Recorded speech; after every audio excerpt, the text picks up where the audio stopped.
ನಮ್ಮ ಹತ್ರ ದುಡ್ಡಿದ್ರೆ ನಿಮ್ ನೀರಿನ ಸಮಸ್ಯೆ ಬಗೆಹರಿಸೋದಿಲ್ಲ ಅನ್ಕೊಂಡಿದ್ದೀರಾ? ಏನದು ಮೋದಿಯವರು ಹೇಳದೆ ಸಮಸ್ಯೆ ಬಗೆಹರಿಯಕ್ಕಾಯ್ತದ ಅಂತ? ನಿಮ್ ಜೋಬಲ್ಲಿ ದುಡ್ಡಿದ್ರೆ ನೀರ್ ಬರಲ್ವಾ? ಖರ್ಚು ಮಾಡಕ್ ಬರಲ್ವಾ? ಯೋಚನೆಗಳು ಬರಲ್ವಾ? ಆಲೋಚನೆಗಳು ಓಡಲ್ವಾ? ನಮ್ ದುಡ್ಡನ್ನ ಕಿತ್ಕೊಂಡು ನೀವು ಉತ್ತರ ಪ್ರದೇಶಕ್ಕೆ ಹಂಚಿಕೊಂಡು ಅಡ್ವರ್ಟೈಸ್ಮೆಂಟ್ ಕೊಟ್ಕೊಂಡು ನಾನು ಅದು ಮಾಡ್ತಾ ಇದ್ದೀನಿ, ನಾನು ಇದು ಮಾಡ್ತಾ ಇದ್ದೀನಿ ಅಂತ ಅಂದ್ರೆ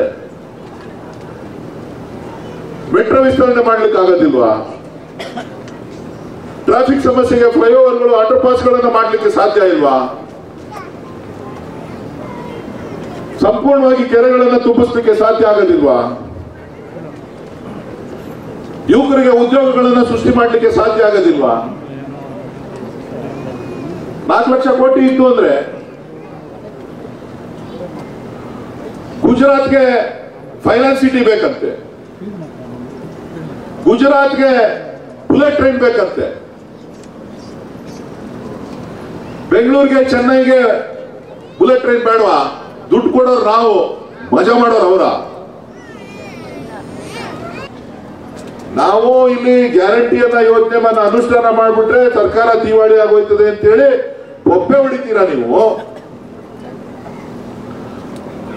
ನಮ್ಮ ಹಣವನ್ನ ನೀವು ಎತ್ಕೊಂಡೋಗಿ ಉತ್ತರ ಪ್ರದೇಶಕ್ಕೆ ದಾನ ಧರ್ಮ ಮಾಡ್ತಾ ಇದ್ದೀರಲ್ಲ, ನ್ಯಾಯ ಬೇಡವಾ? ನ್ಯಾಯ ಕೇಳಕ್ ಬೇಡವಾ? ಅನ್ಯಾಯ ಆಗಿಲ್ವಾ ನಮ್ಗೆ? ಈ ಅನ್ಯಾಯದ ವಿರುದ್ಧ ಕನ್ನಡಿಗರು ಎಚ್ಚೆತ್ಕೊಳ್ಳೋದು ಬೇಡವಾ?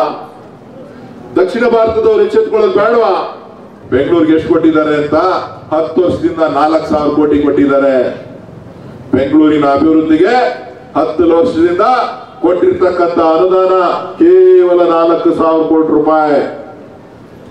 ಟ್ರಾಫಿಕ್ ಸಮಸ್ಯೆ ಅಂತೆ, ಟ್ರಾಫಿಕ್ ಸಮಸ್ಯೆಗೆ ಬಗೆಹರಿಸಿ ನಮ್ ದುಡ್ಡನ್ನ ಎತ್ಕೊಂಡೋಗಿ ಬೇರೆ ರಾಜ್ಯಗಳಿಗೆ, ಉತ್ತರ ಪ್ರದೇಶಕ್ಕೆ, ಗುಜರಾತ್ಗೆ, ಮಧ್ಯಪ್ರದೇಶಕ್ಕೆ ನೀವು ಹಂಚಿಕೆ ಮಾಡದೇ ಆಯ್ತು ಅಂದ್ರೆ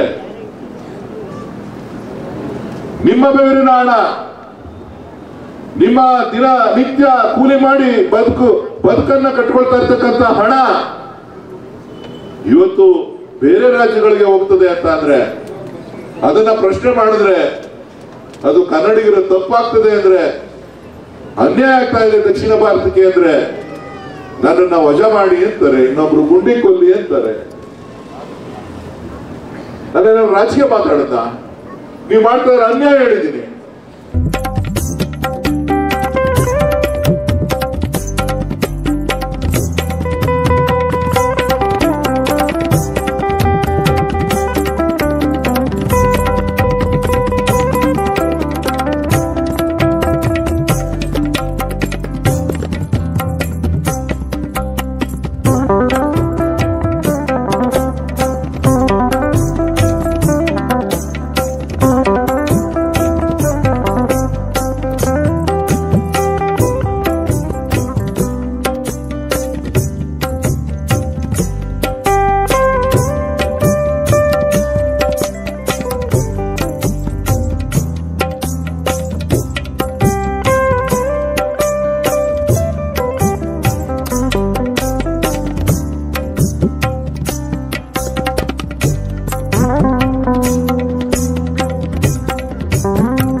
ಬಂದಿರತಕ್ಕಂಥ ಎಲ್ಲ ನಾಗರಿಕ ಬಂಧುಗಳೇ, ಎಲ್ಲ ಹಿರಿಯರೇ, ಎಲ್ಲ ಸಹೋದರ ಸಹೋದರಿಯರೇ, ಸ್ನೇಹಿತರೆ, ವೇದಿಕೆ ಮೇಲೆ ಅಧ್ಯಕ್ಷತೆಯನ್ನು ವಹಿಸಿರ್ತಕ್ಕಂಥ ಈ ಕ್ಷೇತ್ರದ ಶಾಸಕರಾದಂಥ ಶಿವಣ್ಣವರೇ,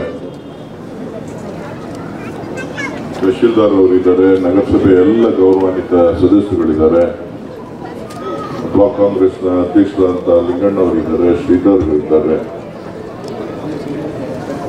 ಅಧಿಕಾರಿ ಮಿತ್ರರು, ಕಮಿಷನರ್ ಅವರು, ಎಲ್ಲ ಮುಖಂಡಗಳೆಲ್ಲ ಆಸೀನರಾಗಿದ್ದಾರೆ, ಮಾಧ್ಯಮದ ಸ್ನೇಹಿತರಿದ್ದಾರೆ. ಇವತ್ತು ಈ ಭಾಗದಲ್ಲಿ ಜನಸಂಪರ್ಕ ಸಭೆಯನ್ನ ಮಾಡಬೇಕು ಅಂತ ಹೇಳಿ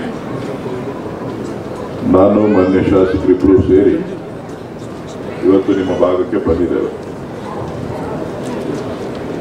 ಬರೋದಕ್ಕಿಂತ ಮುಂಚೆನೆ ಬಹಳ ಪ್ರಮುಖವಾಗಿ ಇವತ್ತು ನಾವು ಏನು ಎದುರಿಸ್ತಾ ಇದ್ದೇವೆ, ನೀರಿನ ಸಮಸ್ಯೆ, ಆ ನೀರಿನ ಸಮಸ್ಯೆಗೆ ಒಂದು ಶಾಶ್ವತವಾದಂಥ ಪರಿಹಾರವನ್ನ ಕೊಡುವಂಥ ಪ್ರಯತ್ನವನ್ನ ಮಾಡಿ ಅದಕ್ಕೆ ಒಂದು ಚಾಲನೆಯನ್ನ ಕೊಟ್ಟು ನಾನು ಶಾಸಕರಿಬ್ಬರು ಇಲ್ಲಿ ಬಂದಿದ್ದೇವೆ. ಒಂದಷ್ಟು ರಸ್ತೆ ಅಭಿವೃದ್ಧಿ ಕೂಡ ಮಾಡಬೇಕು ಅಂತ ಹೇಳಿ ಅದಕ್ಕೂ ಕೂಡ ಗುದ್ದಲಿ ಪೂಜೆಯನ್ನ ನೆರವೇರಿಸಿ ನಾವು ಇಲ್ಲಿ ಬಂದಿದ್ದೇವೆ. ಬಹುಶಃ ಹೆಬ್ಬಗೋಡಿ ನಗರಸಭೆ ವ್ಯಾಪ್ತಿ ಬಹಳಷ್ಟು ಜನಸಂದಣಿಯನ್ನ ಹೊಂದಿರತಕ್ಕಂಥ ಒಂದು ಪ್ರದೇಶ. ರಾಜ್ಯದ, ರಾಷ್ಟ್ರದ ವಿವಿಧ ಮೂಲೆಗಳಿಂದ ಬಂದು ಜನ ವಾಸ ಮಾಡ್ತಾ ಇದ್ದಾರೆ. ಇವತ್ತಿನ ಜನಸಂಖ್ಯೆ ಲೆಕ್ಕ ಹಾಕೊಂಡು ನಾವೇನಾದ್ರೂ ಮಾಡಕ್ ಹೋಯ್ತು ಅಂದ್ರೆ ಇಲ್ಲೇ ಬಹುಶಃ ಸುಮಾರು 2 ಲಕ್ಷಕ್ಕೂ ಹೆಚ್ಚು ಜನ ಇಲ್ಲಿ ವಾಸ ಮಾಡ್ತಾ ಇರಬೇಕು ಅಂತ ಹೇಳಿ ನಾನು ಭಾವಿಸಿದ್ದೇನೆ. ಯಾಕಂದ್ರೆ ನಾವು ಯಾವುದೇ ಸಂದರ್ಭದಲ್ಲೂ ಬಂದರೂ ಕೂಡ ಸಾಯಂಕಾಲದಂತೂ ಬಂದ್ರೆ ಓಡಾಡ್ಲಿಕ್ಕೂ ಕೂಡ ಕಷ್ಟ ಆಗ್ತದೆ. ಇವತ್ತು ನಾಗರಿಕ ಮೂಲ ಸೌಕರ್ಯಗಳನ್ನ ಒದಗಿಸ್ಕೊಡ್ಬೇಕಾಗಂತ ಜವಾಬ್ದಾರಿ ನಮ್ಮೆಲ್ಲರ ಮೇಲೂ ಇದೆ, ನಮ್ಮ ಸರ್ಕಾರದ ಮೇಲೂ ಕೂಡ ಇದೆ. ಇದು ಮೊದಲು ಗ್ರಾಮ ಪಂಚಾಯಿತಿ ಆಗಿತ್ತು. ಕಳೆದ 8 ವರ್ಷಗಳ ಹಿಂದೆ, 7-8 ವರ್ಷಗಳ ಹಿಂದೆ ನಾನೇ ಇದನ್ನ ಅಪ್ಗ್ರೇಡೇಷನ್ ಮಾಡಿಸಿ ಇದೊಂದು ನಗರಸಭೆ ಮಾಡಬೇಕು, ಜನಸಂಖ್ಯೆ ಜಾಸ್ತಿ ಇದೆ, ಆಡಳಿತ ವ್ಯವಸ್ಥೆ ಬದಲಾವಣೆ ಆಗಬೇಕು, ಎಲ್ಲ ಮೂಲಭೂತ ಸೌಕರ್ಯಗಳು ಸಿಗಬೇಕು ಅಂತ ಹೇಳಿದ್ರೆ ಗ್ರಾಮ ಪಂಚಾಯಿತಿಯಿಂದ ಸಾಧ್ಯ ಆಗೋದಿಲ್ಲ. ಇದನ್ನ ನಗರಸಭೆ ಮಾಡಿದ್ರೆ ಮಾತ್ರ ಒಂದಷ್ಟು ಮೂಲಭೂತ ಸೌಕರ್ಯಗಳನ್ನ ಮಾಡಲಿಕ್ಕೆ ಸಾಧ್ಯ ಆಗ್ತದೆ ಅಂತಕ್ಕಂಥ ದೃಷ್ಟಿಯನ್ನ ಇಟ್ಕೊಂಡು ನಾವು ಇದನ್ನ ಹೆಬ್ಬಗೋಡಿ ನಗರಸಭೆ ಅಂತ ಹೇಳಿ ಮಾಡಿದ್ವಿ. ಆದ್ರೆ ನಾವೇನು ಅಂದ್ಕೊಂಡ್ವಿ ಅದು ಇನ್ನೂ ಕೂಡ ಸಂಪೂರ್ಣವಾಗಿ ಫಲ ಕೊಡ್ತಾ ಇಲ್ಲ. ಕಾರಣ ಏನು ಅಂತ ಅಂದ್ರೆ ದಿನದಿಂದ ದಿನಕ್ಕೆ ಜನಸಂಖ್ಯೆ ಜಾಸ್ತಿ ಆಗ್ತಾ ಇದೆ. ಸಾಮಾನ್ಯ ಜನರು ಹೆಚ್ಚಿನದನ್ನ ನಮ್ಮಿಂದ ನಿರೀಕ್ಷೆ ಮಾಡ್ತಾ ಇದ್ದಾರೆ. ಸರ್ಕಾರ ಈ ಭಾಗವನ್ನ ಕಳೆದ 5 ವರ್ಷಗಳ ಕಾಲ ನಿರ್ಲಕ್ಷ್ಯ ತೋರಿದ್ರಿಂದ ನಾವು ಏನನ್ನೂ ಕೂಡ ಮಾಡಲಿಕ್ಕೆ ಸಾಧ್ಯ ಆಗಿಲ್ಲ. ನಾನು ಮತ್ತು ಶಾಸಕರು ರಾಮಲಿಂಗಾರೆಡ್ಡಿ ಸಾಹೇಬ್ರೆಲ್ಲ ಸೇರಿ ಈ ಭಾಗಕ್ಕೆ ಕಾವೇರಿ ನೀರು ಕೊಡಬೇಕು ಅಂತ ಹೇಳಿ ಬಯೋಕಾನ್ನಿಂದ 2018ರಲ್ಲಿ ನಾವು ಕಾವೇರಿ ನೀರನ್ನ ಒಂದು MLD ಕೊಡಬೇಕು ಅಂತ ಮಾಡಿದ್ವಿ. ಅವಾಗಿಂದ ಒಂದು ಅರ್ಧ MLD ಕೊಡ್ತಾ ಇದ್ದಾರೆ. ಆದ್ರೆ ಇದು ಸಾಕಾಗೋದಿಲ್ಲ. ಇವತ್ತಿನ ಜನಸಂಖ್ಯೆಗೆ, ಇವತ್ತು ಆನೇಕಲ್ ತಾಲೂಕಿನಲ್ಲಿ ಇರ್ತಕ್ಕಂಥ ಒಂದು ಜನಸಂಖ್ಯೆಗೆ ಸುಮಾರು 80 MLD ನೀರು ಬೇಕಾಗ್ತದೆ. ಮೊದಲೇ ನಮ್ಮ ಸರ್ಕಾರ ಇದ್ದಂತ ಸಂದರ್ಭದಲ್ಲಿ 30 MLD ಅನುಮೋದನೆಯನ್ನ ಕೊಟ್ಟಿದ್ರು.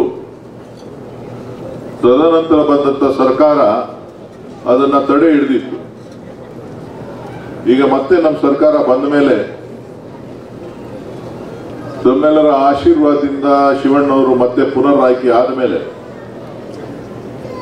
ಸನ್ಮಾನ್ಯ ಮುಖ್ಯಮಂತ್ರಿಗಳು ಮತ್ತು ಉಪಮುಖ್ಯಮಂತ್ರಿಗಳು ಇಬ್ಬರು ಕೂಡ, ಉಪಮುಖ್ಯಮಂತ್ರಿಗಳು ಬೆಂಗಳೂರಿನ ಉಸ್ತುವಾರಿ ಆಗಿರೋದ್ರಿಂದ ನಮ್ಮ ಆನೇಕಲ್ ತಾಲೂಕಿಗೆ ಹೆಚ್ಚುವರಿಯಾಗಿ ಸುಮಾರು 52 MLD ನೀರನ್ನ ಕೊಡ್ಲಿಕ್ಕೆ, ಕಾವೇರಿ ನೀರನ್ನ ಕೊಡ್ಲಿಕ್ಕೆ ಸರ್ಕಾರದ ಆದೇಶವನ್ನ ಹೊರಡಿಸಿ ಅನುಮೋದನೆಯನ್ನ ಕೊಟ್ಟಿದ್ದಾರೆ.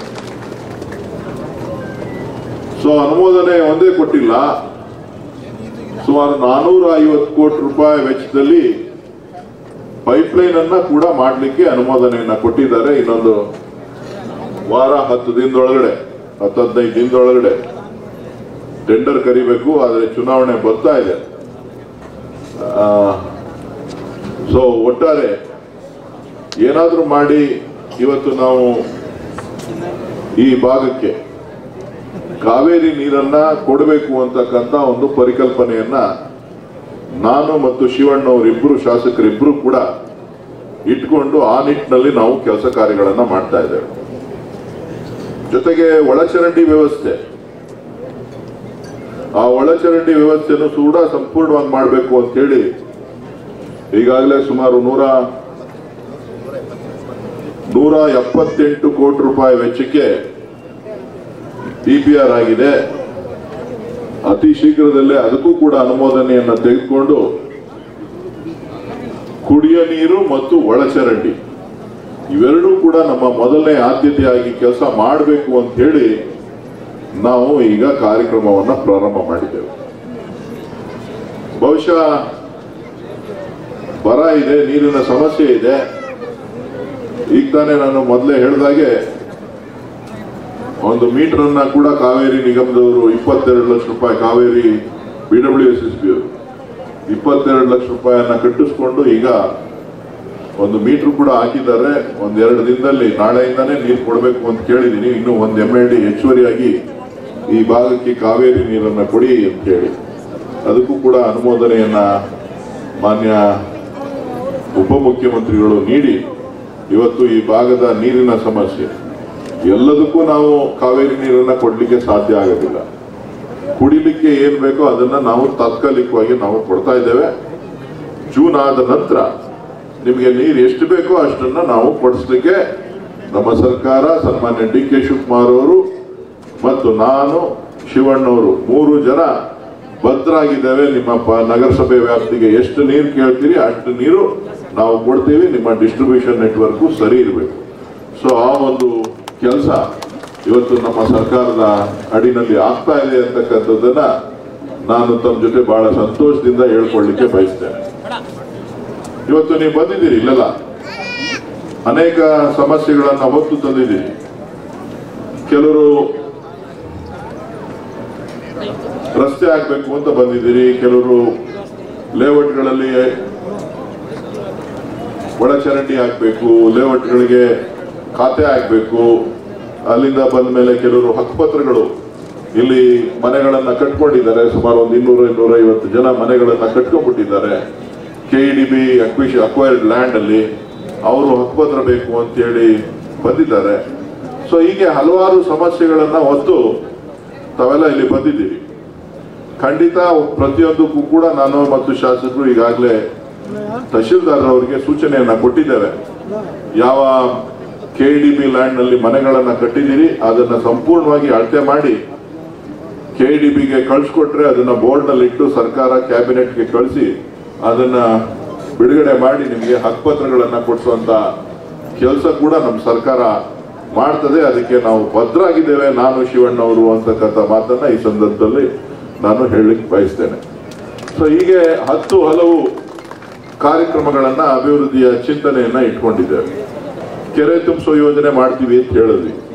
ಇವತ್ತು ಈಗಾಗಲೇ ಕೆರೆ ತುಂಬಿಸೋ ಯೋಜನೆ ಆನೇಕಲ್ ತಾಲೂಕಿನಲ್ಲಿ ಚಾಲ್ತಿನಲ್ಲಿದೆ. ಈಗ ತಾನೇ ನಮ್ಮ ಮುಖಂಡರುಗಳು, ನಮ್ಮ ಸ್ಥಳೀಯ ನಗರಸಭೆಯ ಸದಸ್ಯರು ಹೇಳ್ತಾ ಇದ್ರು, ನಮ್ಗೆ ಇನ್ನೂ 1-2 ಕೆರೆ ತುಂಬಬೇಕು. ಹೆಬ್ಬಗೋಡಿ ಕೆರೆಗಳಿಗೆ ಏನಾಗಿದೆ ಅಂತ ಅಂದ್ರೆ, ಕೆರೆಗೆ ನೀರು ಬಿಡಬೇಕು ಅಂತ ನಾವು ಮಾಡಿದ್ರೆ ರಾಜಕಾಲುವೆಗಳೆಲ್ಲ ಮುಚ್ಕೊಬಿಟ್ಟಿದ್ದಾರೆ. ಸೊ ನಾನು ತಹಶೀಲ್ದಾರ್ ಅವರು ಮತ್ತು ನಮ್ಮ ಮೈನರ್ ಇರಿಗೇಷನ್ ಅವರು ಎಲ್ಲರೂ ಸೇರಿ ಈಗ ರಾಜಕಾಲುವೆ ತೆರವು ಕಾರ್ಯಾಚರಣೆಯನ್ನು ಮಾಡ್ತಾ ಇದ್ದಾರೆ. ಆ ತೆರವು ಕಾರ್ಯಾಚರಣೆ ಆಯ್ತು ಅಂತ ಅಂದ್ರೆ ಬಹುಶಃ ಅನೇಕ ಕೆರೆಗಳು ಇನ್ನೂ ಕೂಡ ನೀರನ್ನು ತುಂಬಿಸಲಿಕ್ಕೆ ಸಾಧ್ಯ ಆಗ್ತದೆ. ಆ ಒಂದು ನಿಟ್ಟಿನಲ್ಲಿ ನಾವು ಯಾರಿಗೂ ಕೂಡ ಮುಲಾಜನ್ನ ನೋಡೋದಿಲ್ಲ. ಯಾರೇ ಒತ್ತುವರಿ ಮಾಡ್ಕೊಂಡಿರ್ಲಿ, ರಾಜಕಾಲುವೆಗಳನ್ನ ನೀರಿರ್ತಕ್ಕಂಥದ್ದು, ಜಲಮೂಲಗಳನ್ನ ರಕ್ಷಣೆ ಮಾಡಬೇಕಾದಂತ ಜವಾಬ್ದಾರಿ ನಮ್ಮೆಲ್ಲರ ಮೇಲೂ ಇದೆ. ಅದು ನನ್ನ ಜವಾಬ್ದಾರಿ ಮಾತ್ರ ಅಲ್ಲ, ಪ್ರತಿಯೊಬ್ಬ ನಾಗರಿಕರ ಜವಾಬ್ದಾರಿ. ಕಾರಣ ಏನು ಅಂತಂದ್ರೆ, ಮುಂದಿನ ಭವಿಷ್ಯಕ್ಕೆ ಜಲಮೂಲಗಳು, ಕೆರೆ, ಕಟ್ಟೆ, ಹಳ್ಳ ಇವೆಲ್ಲ ಇದ್ರೆ ಮಾತ್ರ ನಿಮ್ಮ ಭವಿಷ್ಯಕ್ಕೆ, ನಿಮ್ಮ ಮಕ್ಕಳಿಗೆ ನೀವು ನೀರನ್ನ ಕೊಡ್ಲಿಕ್ಕೆ ಸಾಧ್ಯ ಆಗ್ತದೆ, ಅಂತರ್ಜಲವನ್ನ ವೃದ್ಧಿ ಮಾಡ್ಲಿಕ್ಕೆ ಸಾಧ್ಯ ಆಗ್ತದೆ, ಪರಿಸರವನ್ನ ರಕ್ಷಣೆ ಮಾಡ್ಲಿಕ್ಕೆ ಸಾಧ್ಯ ಆಗ್ತದೆ. ಆ ಒಂದು ನಿಟ್ಟಿನಲ್ಲಿ ನಾವು ನೀವೆಲ್ಲ ಸೇರಿ ಕೈ ಜೋಡಿಸಿ ಕೆಲಸ ಮಾಡಬೇಕು ಅಂತಕ್ಕಂಥ ಒತ್ತಾಯವನ್ನ ನಾನು ಈ ಸಂದರ್ಭದಲ್ಲಿ ಮಾಡಲಿಕ್ಕೆ ಬಯಸ್ತೇನೆ. ನನ್ನ ಚುನಾವಣೆ ಆದ್ಮೇಲೆ ಆ ಒಂದು ನಿಟ್ಟಿನಲ್ಲಿ ಒಂದು ವಿಶೇಷವಾದಂತಹ ಆಂದೋಲನವನ್ನ ನನ್ನ ಕ್ಷೇತ್ರದ ಉದ್ದಗಲಕ್ಕೂ ಕೂಡ ಈಗಾಗಲೇ ನಾನು ಗ್ರಾಮಾಂತರ ಪ್ರದೇಶದಲ್ಲಿ, ರಾಮನಗರ ಜಿಲ್ಲೆಯಲ್ಲಿ ಅದನ್ನೆಲ್ಲ ಅನುಷ್ಠಾನ ಮಾಡ್ತಾ ಇದ್ದೇನೆ. ಆದ್ರೆ ನಗರ ಪ್ರದೇಶದಲ್ಲೂ ಕೂಡ ಈ ರೀತಿಯ ಒಂದಷ್ಟು ಬದಲಾವಣೆಯನ್ನ, ನಮ್ಮ ಜಲಮೂಲಗಳನ್ನ, ನಮ್ಮ ಕೆರೆ ಕಟ್ಟೆಗಳನ್ನ ರಕ್ಷಣೆ ಮಾಡ್ತಕ್ಕಂಥ ಒಂದು ಕೆಲಸ ಆಗ್ಲಿಲ್ಲ ಅಂತ ಅಂದ್ರೆ ಭವಿಷ್ಯದ ದಿನಗಳಲ್ಲಿ ನಮ್ಮ ಮುಂದಿನ ಪೀಳಿಗೆಗಳನ್ನ ನಾವೇನು ಕೊಡ್ಲಿಕ್ಕೆ ಸಾಧ್ಯ ಆಗೋದಿಲ್ಲ. ಆ ಪರಿಸರವನ್ನ ಉಳಿಸ್ಕೊಳ್ಬೇಕಾದಂತ ಜವಾಬ್ದಾರಿ ನಮ್ಮೆಲ್ಲರ ಮೇಲೂ ಇದೆ ಅಂತಕ್ಕಂಥ ಮಾತನ್ನ ಈ ಸಂದರ್ಭದಲ್ಲಿ ಹೇಳ್ತಾ, ಇವತ್ತು ಮೆಟ್ರೋ ಬಂದಿದೆ. ಮೆಟ್ರೋಗೆ ನಮ್ಮವರೆಲ್ಲ ಹೆಬ್ಬಗೋಡಿ ಬಯೋಕಾನ್ ಅಂತ ಇಡಬೇಕು ಅಂತ ಹೇಳಿ ಅವರೆಲ್ಲರೂ ಕೂಡ ಒತ್ತಾಯವನ್ನ ಮಾಡ್ತಾ ಇದ್ದಾರೆ. ಹೆಬ್ಬಗೋಡಿ ಮೆಟ್ರೋ ಸ್ಟೇಷನ್ ಅಂತ. ಬಯೋಕಾನ್ ಅವರು ಈಗಾಗಲೇ ಅದಕ್ಕೆ 150 ಕೋಟಿ ರೂಪಾಯಿ ದೇಣಿಗೆಯನ್ನ ಕೊಟ್ಟಿದ್ದಾರೆ ಅಂತ ಹೇಳಿ, ಎಷ್ಟೋ ಕೊಟ್ಟಿದ್ದಾರೆ ಅಂತ ಹೇಳಿ ಮೆಟ್ರೋ ಚೇರ್ಮನ್ ನಾನು ಭೇಟಿ ಮಾಡಿದ್ದೆ ಇದೇ ವಿಚಾರವಾಗಿ. ಅತ್ತಿಬಲೆವರೆಗೂ ಕೂಡ ಆದಷ್ಟು ಬೇಗ DPR ಮಾಡಿ ಅಂತ ಹೇಳಿ, ಅತ್ತಿಬಲೆಗೆ, ಆನೇಕಲ್ಗೆ, ಸರ್ಜಾಪುರಕ್ಕೆ, ಬನ್ನೇರುಘಟ್ಟಕ್ಕೆ ಎಲ್ಲ ಆದಷ್ಟು ಬೇಗ DPR ಮಾಡಿ ಅಂತ ಹೇಳಿ ಟೆಂಡರ್ ಕರೆದಿದ್ದಾರೆ. ನಾನು ಆ ಸಂದರ್ಭದಲ್ಲಿ ಈ ವಿಚಾರನೂ ಕೂಡ ಪ್ರಮುಖವಾಗಿ ಪ್ರಸ್ತಾಪನೆಯನ್ನ ಮಾಡಿದ್ದೇನೆ. ಅದನ್ನ ಆದಷ್ಟು ಬೇಗ ಇದಕ್ಕೆ ನಿಮಗೇನು ನಿಮ್ಮ ಹೆಬ್ಬಗೋಡಿ ಹೆಸರು ಯಾವುದೇ ರೀತಿ ತೊಂದರೆ ಆಗದೆ ಇರೋ ರೀತಿ ನೋಡ್ಕೊಳ್ಳುವಂತ ಕೆಲಸ ನಾನು ಮತ್ತು ಶಾಸಕರು ಮಾಡ್ತೇವೆ ಅಂತಕ್ಕಂಥ ಮಾತನ್ನ ನಾನು ಈ ಸಂದರ್ಭದಲ್ಲಿ ಹೇಳಲಿಕ್ಕೆ ಬಯಸ್ತೇನೆ. ಒಟ್ಟಾರೆ ನಮ್ಮ ಗುರಿ ಈ ಕ್ಷೇತ್ರದ ಅಭಿವೃದ್ಧಿ, ಸಾರ್ವಜನಿಕರ ಸಮಸ್ಯೆಗಳನ್ನ ಪರಿಹಾರ ಮಾಡ್ತಕ್ಕಂಥದ್ದು. ಇವತ್ತು ನಮ್ಮ 5 ಗ್ಯಾರಂಟಿಗಳನ್ನ ನಾವು ಘೋಷಣೆ ಮಾಡಿದ್ವಿ ಸರ್ಕಾರ ಬರೋದಕ್ಕಿಂತ ಮುಂಚಿತವಾಗಿ. ಈ 5 ಗ್ಯಾರಂಟಿಗಳನ್ನ ಅನುಷ್ಠಾನ ಮಾಡಿದ್ದೇವೆ. ಇವತ್ತು ಹೆಬ್ಬಗೋಡಿ ನಗರಸಭಾ ವ್ಯಾಪ್ತಿನಲ್ಲೂ ಕೂಡ ಸುಮಾರು 6 ತಾಲೂಕಿನಲ್ಲಿ ಸುಮಾರು 85,000 ಕುಟುಂಬಗಳು ಗೃಹಲಕ್ಷ್ಮಿ ಯೋಜನೆಯನ್ನ ಪಡಿತಾ ಇದ್ದಾರೆ. ಸುಮಾರು 1,20,000 ಕುಟುಂಬಗಳು ವಿದ್ಯುತ್ ಅನ್ನ ಉಚಿತವಾಗಿ ಪಡಿತಾ ಇದ್ದಾರೆ. ಸೊ ಇವತ್ತು ಬಸ್ಸು, KSRTC ಇರ್ಬೋದು, BMTC ಇರ್ಬೋದು, ಎಲ್ಲರೂ ಕೂಡ ಉದ್ಯೋಗಕ್ಕೆ ಹೋಗ್ತಕ್ಕಂಥ ಎಲ್ಲ ಹೆಣ್ಣುಮಕ್ಕಳು, ಇವತ್ತು ಯಾವುದೇ ಜಾತಿ, ಯಾವುದೇ ಧರ್ಮ ಇಲ್ಲ, ಎಲ್ರಿಗೂ ಕೂಡ ಉಚಿತವಾಗಿ ಪ್ರಯಾಣ ಮಾಡಲಿಕ್ಕೆ ನಮ್ಮ ರಾಮಲಿಂಗ ರೆಡ್ಡಿ ಅವರ ನೇತೃತ್ವದಲ್ಲಿ ಶಕ್ತಿ ಯೋಜನೆಯನ್ನ ನಾವು ಜಾರಿ ತಂದಿದ್ದೇವೆ. ಬಸ್ಗಳ ಬೇಡಿಕೆ ಕೂಡ ಜಾಸ್ತಿ ಆಗ್ತಾ ಇದೆ, ರೂಟ್ಗಳ ಸಂಖ್ಯೆ ಕೂಡ ಜಾಸ್ತಿ ಮಾಡಬೇಕು, ಇನ್ನು ಹೆಚ್ಚೆಚ್ಚು ಪ್ರಯಾಣಕ್ಕೆ ಅವಕಾಶ ಮಾಡಬೇಕು ಅಂತಕ್ಕಂಥದ್ದನ್ನ ಬೇಡಿಕೆಯನ್ನ ಎಲ್ಲ ಸಾರ್ವಜನಿಕರ ಸಭೆಗಳಲ್ಲಿ ನಮಗೆ ವ್ಯಕ್ತ ಆಗ್ತಾ ಇರ್ತಕ್ಕಂಥ ಸಂದರ್ಭದಲ್ಲಿ ಈಗಾಗಲೇ BMTCಗೆ 1,000 ಬಸ್ಗಳನ್ನ ಪರ್ಚೇಸ್ ಮಾಡಲಿಕ್ಕೆ ಈಗಾಗಲೇ ಆದೇಶವನ್ನ ನಮ್ಮ ಸಚಿವರು ಮತ್ತು ಮುಖ್ಯಮಂತ್ರಿಗಳು ನೀಡಿದ್ದಾರೆ. ಸೊ ಒಟ್ಟಾರೆ ಮಹಿಳೆಯರ ಆರ್ಥಿಕ ಸಬಲೀಕರಣ, ಸಾಮಾಜಿಕವಾದಂತಹ ಬದಲಾವಣೆ, ಇವತ್ತು ಏನು ಬೆಲೆ ಏರಿಕೆಯಿಂದ ತಾವೆಲ್ಲರೂ ಕೂಡ ತತ್ತರಿಸ್ತಾ ಇದ್ದೀವಿ. ಯಾತಕ್ಕೆ 2,000 ಕೊಟ್ರಿ ಅಂತ ಹೇಳಿ ನಿಮ್ಗೆಲ್ಲ ಕೆಲವರಿಗೆಲ್ಲರೂ ಕೂಡ ಆಶ್ಚರ್ಯ ಆಗ್ಬೋದು. ನಾವು 2,000 ಕೊಟ್ಟಿದ್ದು ಸುಮ್ಮನೆ ಅಲ್ಲ. ಯಾವ ಬೆಲೆ ಏರಿಕೆ ವಿರುದ್ಧ ಕಾಂಗ್ರೆಸ್ ಪಕ್ಷ ವಿರೋಧ ಪಕ್ಷದಲ್ಲಿದ್ದಂತ ಸಂದರ್ಭದಲ್ಲಿ ಹೋರಾಟ ಮಾಡಿದ್ವಿ, ಯಾವ GST ಜನಸಾಮಾನ್ಯರಿಗೆ GST ಹೊರೆಯನ್ನ ಕೇಂದ್ರ ಸರ್ಕಾರ ಹಾಕಿದ್ದೋ ಆ ಕೇಂದ್ರ ಸರ್ಕಾರದ ವಿರುದ್ಧ GST ಏನು ಪ್ರತಿಯೊಬ್ಬ ಕೂಲಿ ಕಾರ್ಮಿಕರು ಕೂಡ GST ಯನ್ನ ಪಾವತಿ ಮಾಡಬೇಕಾದಂತ ಅನಿವಾರ್ಯ ಪರಿಸ್ಥಿತಿಯನ್ನ ಏನು ತಂದೊಡ್ಡಿದ್ದಾರೆ, ಅದರ ವಿರುದ್ಧ ಏನು ಹೋರಾಟವನ್ನ ಮಾಡಿದ್ವಿ. ನಿರುದ್ಯೋಗ ಸಮಸ್ಯೆಯನ್ನ ಏನು ಜನ ಎದುರಿಸ್ತಾ ಇದ್ದಾರೆ, ಯುವಕರು ಎದುರಿಸ್ತಾ ಇದ್ದಾರೆ, ಅದರ ವಿರುದ್ಧ ಏನು ಹೋರಾಟವನ್ನ ಮಾಡಿದ್ವಿ. ಗ್ಯಾಸು ಮತ್ತು ಪೆಟ್ರೋಲ್ ಬೆಲೆಗಳನ್ನ ಏನು ಹಿಂದೆ 450 ರೂಪಾಯಿ 500 ರೂಪಾಯಿ ಇದ್ದಂತ ಸಿಲಿಂಡರ್ ಬೆಲೆ 1200 ರೂಪಾಯಿ ಆಗಿರ್ತಕ್ಕಂಥ ಸಂದರ್ಭದಲ್ಲಿ ಏನು ಹೋರಾಟವನ್ನ ಮಾಡಿದ್ವಿ. ಕೋವಿಡ್ ಸಂದರ್ಭದಲ್ಲಿ ಆದಂತಹ ನಷ್ಟಗಳು, ಸಾರ್ವಜನಿಕವಾಗಿ ಇವತ್ತು ಏನು ನಿಮ್ಮ ಜೀವನ ನಡೆಸಲಿಕ್ಕೂ ಕಷ್ಟ ಆಯ್ತು, ಅದರಿಂದ ಆಚೆ ಬರ್ಲಿಕ್ಕೆ ಕಷ್ಟ ಆಯ್ತು, ಅದ್ರ ಮಾಡಿದಂತಹ ಸಾಲ ಸೋಲಗಳು, ಸಾವು ನೋವುಗಳಿಗೆ ಪರಿಹಾರವನ್ನ ಕೊಡಿ ಅಂತ ಕೇಳಿದಂತ ಸಂದರ್ಭದಲ್ಲಿ ಕೇಂದ್ರ ಸರ್ಕಾರ ಮತ್ತು ರಾಜ್ಯ ಸರ್ಕಾರಗಳು ಇದನ್ನ ತಿರಸ್ಕಾರ ಮಾಡಿದ್ರು. ಇವತ್ತು ಆ ಒಂದು ಚಿಂತನೆಯನ್ನ ಇಟ್ಕೊಂಡು ಎಲ್ರಿಗೂ ನೆರವಾಗಬೇಕು ಅಂತ ಹೇಳಿ ಗೃಹಲಕ್ಷ್ಮಿ ಯೋಜನೆಯನ್ನ ಜಾರಿಗೆ ತಂದು ಆರ್ಥಿಕವಾದಂತಹ ಶಕ್ತಿಯನ್ನ ಎಲ್ಲ ವರ್ಗದ ಜನರಿಗೆ, ಇಲ್ಲಿ ಒಂದು ಕ್ಲಾಸ್ ಅವ್ರಿಗಲ್ಲ, ಇದು ಒಂದು ಜಾತಿ ಒಂದು ಧರ್ಮದವ್ರಿಗಲ್ಲ, ಈ ಯೋಜನೆಯನ್ನ ನಾವು ಜಾರಿಗೆ ತಂದಿರ್ತಕ್ಕಂಥ ಕರ್ನಾಟಕದಲ್ಲಿ ವಾಸ ಮಾಡ್ತಾ ಇರ್ತಕ್ಕಂಥ 1,50,00,000 ಕುಟುಂಬಗಳು ಈ ಯೋಜನೆಯನ್ನ ಲಾಭವನ್ನ ಪಡಿತಾ ಇದ್ದಾರೆ. ಗೃಹ ಜ್ಯೋತಿಯನ್ನ 1,60,00,000 ಕುಟುಂಬಗಳು ಪ್ರಾರಂಭ ಕರೆಂಟ್ ಅನ್ನ ಉಚಿತವಾಗಿ ಪಡಿತಾ ಇದ್ದಾರೆ. ನಾವು ಫ್ರೀ ಕೊಡ್ತಾ ಇದೀವಿ ಅಂತ ಹೇಳಿ ನಿಮಗೆ ಕರೆಂಟ್ ಅನ್ನ ಆಹ್ವಾನ ಮಾಡ್ತಾ ಇಲ್ಲ. ಸಮ್ಮರ್ ಇದೆ, ಬೇಸಿಗೆ ಇದೆ, ಆದ್ರೂ ಕೂಡ ಹೊರ ರಾಜ್ಯಗಳಿಂದ ಕರೆಂಟ್ ಅನ್ನ ನಾವು ಪಡ್ಕೊಂಡು ಇವತ್ತು ನಾವು ನಿಮಗೆ ಕರೆಂಟ್ ಅನ್ನ ನಿಮ್ಗೆ ಕೊಡ್ತಾ ಇದೀವಿ. ಇವತ್ತು ಬೇರೆಯವ್ರಿಗೆ 100 ಯೂನಿಟ್ಗಿಂತ ಜಾಸ್ತಿ ಯಾರು ಕಮರ್ಷಿಯಲ್ ಉಪಯೋಗಿಸ್ತಾ ಇದ್ದಾರೆ, ರೆಸಿಡೆನ್ಷಿಯಲ್ ಉಪಯೋಗಿಸ್ತಾ ಇದ್ದಾರೆ, 200 ಯೂನಿಟ್ಗಿಂತ ಯಾರು ರೆಸಿಡೆನ್ಷಿಯಲ್ ಉಪಯೋಗಿಸ್ತಾ ಇದ್ದಾರೆ, ಅವರೆಲ್ಲರಿಗೂ ಕೂಡ ಇಡೀ ರಾಜ್ಯದ ಇತಿಹಾಸದಲ್ಲಿ ಮೊಟ್ಟ ಮೊದಲನೇ ಬಾರಿಗೆ ಬೆಲೆ ಏರಿಕೆಯನ್ನ, ಏನು ಕರೆಂಟ್ ಬಿಲ್ ಅನ್ನ ₹1.10 ಒಂದು ಯೂನಿಟ್ಗೆ ಕಡಿಮೆ ಮಾಡ್ತಕ್ಕಂತ ತೀರ್ಮಾನ ಏನಾರ ತೆಗೆದುಕೊಂಡಿದೆ ಅಂದ್ರೆ ಅದು ಕಾಂಗ್ರೆಸ್ನ ಸರ್ಕಾರ, ಸನ್ಮಾನ್ಯ ಸಿದ್ದರಾಮಯ್ಯನವರು ಮತ್ತು ಡಿ.ಕೆ. ಶಿವಕುಮಾರ್ ಅವರ ಸರ್ಕಾರ. ನಾವು ಬಂಡಲ್ ಬಿಡೋದಿಲ್ಲ. ವಾಟ್ಸಪ್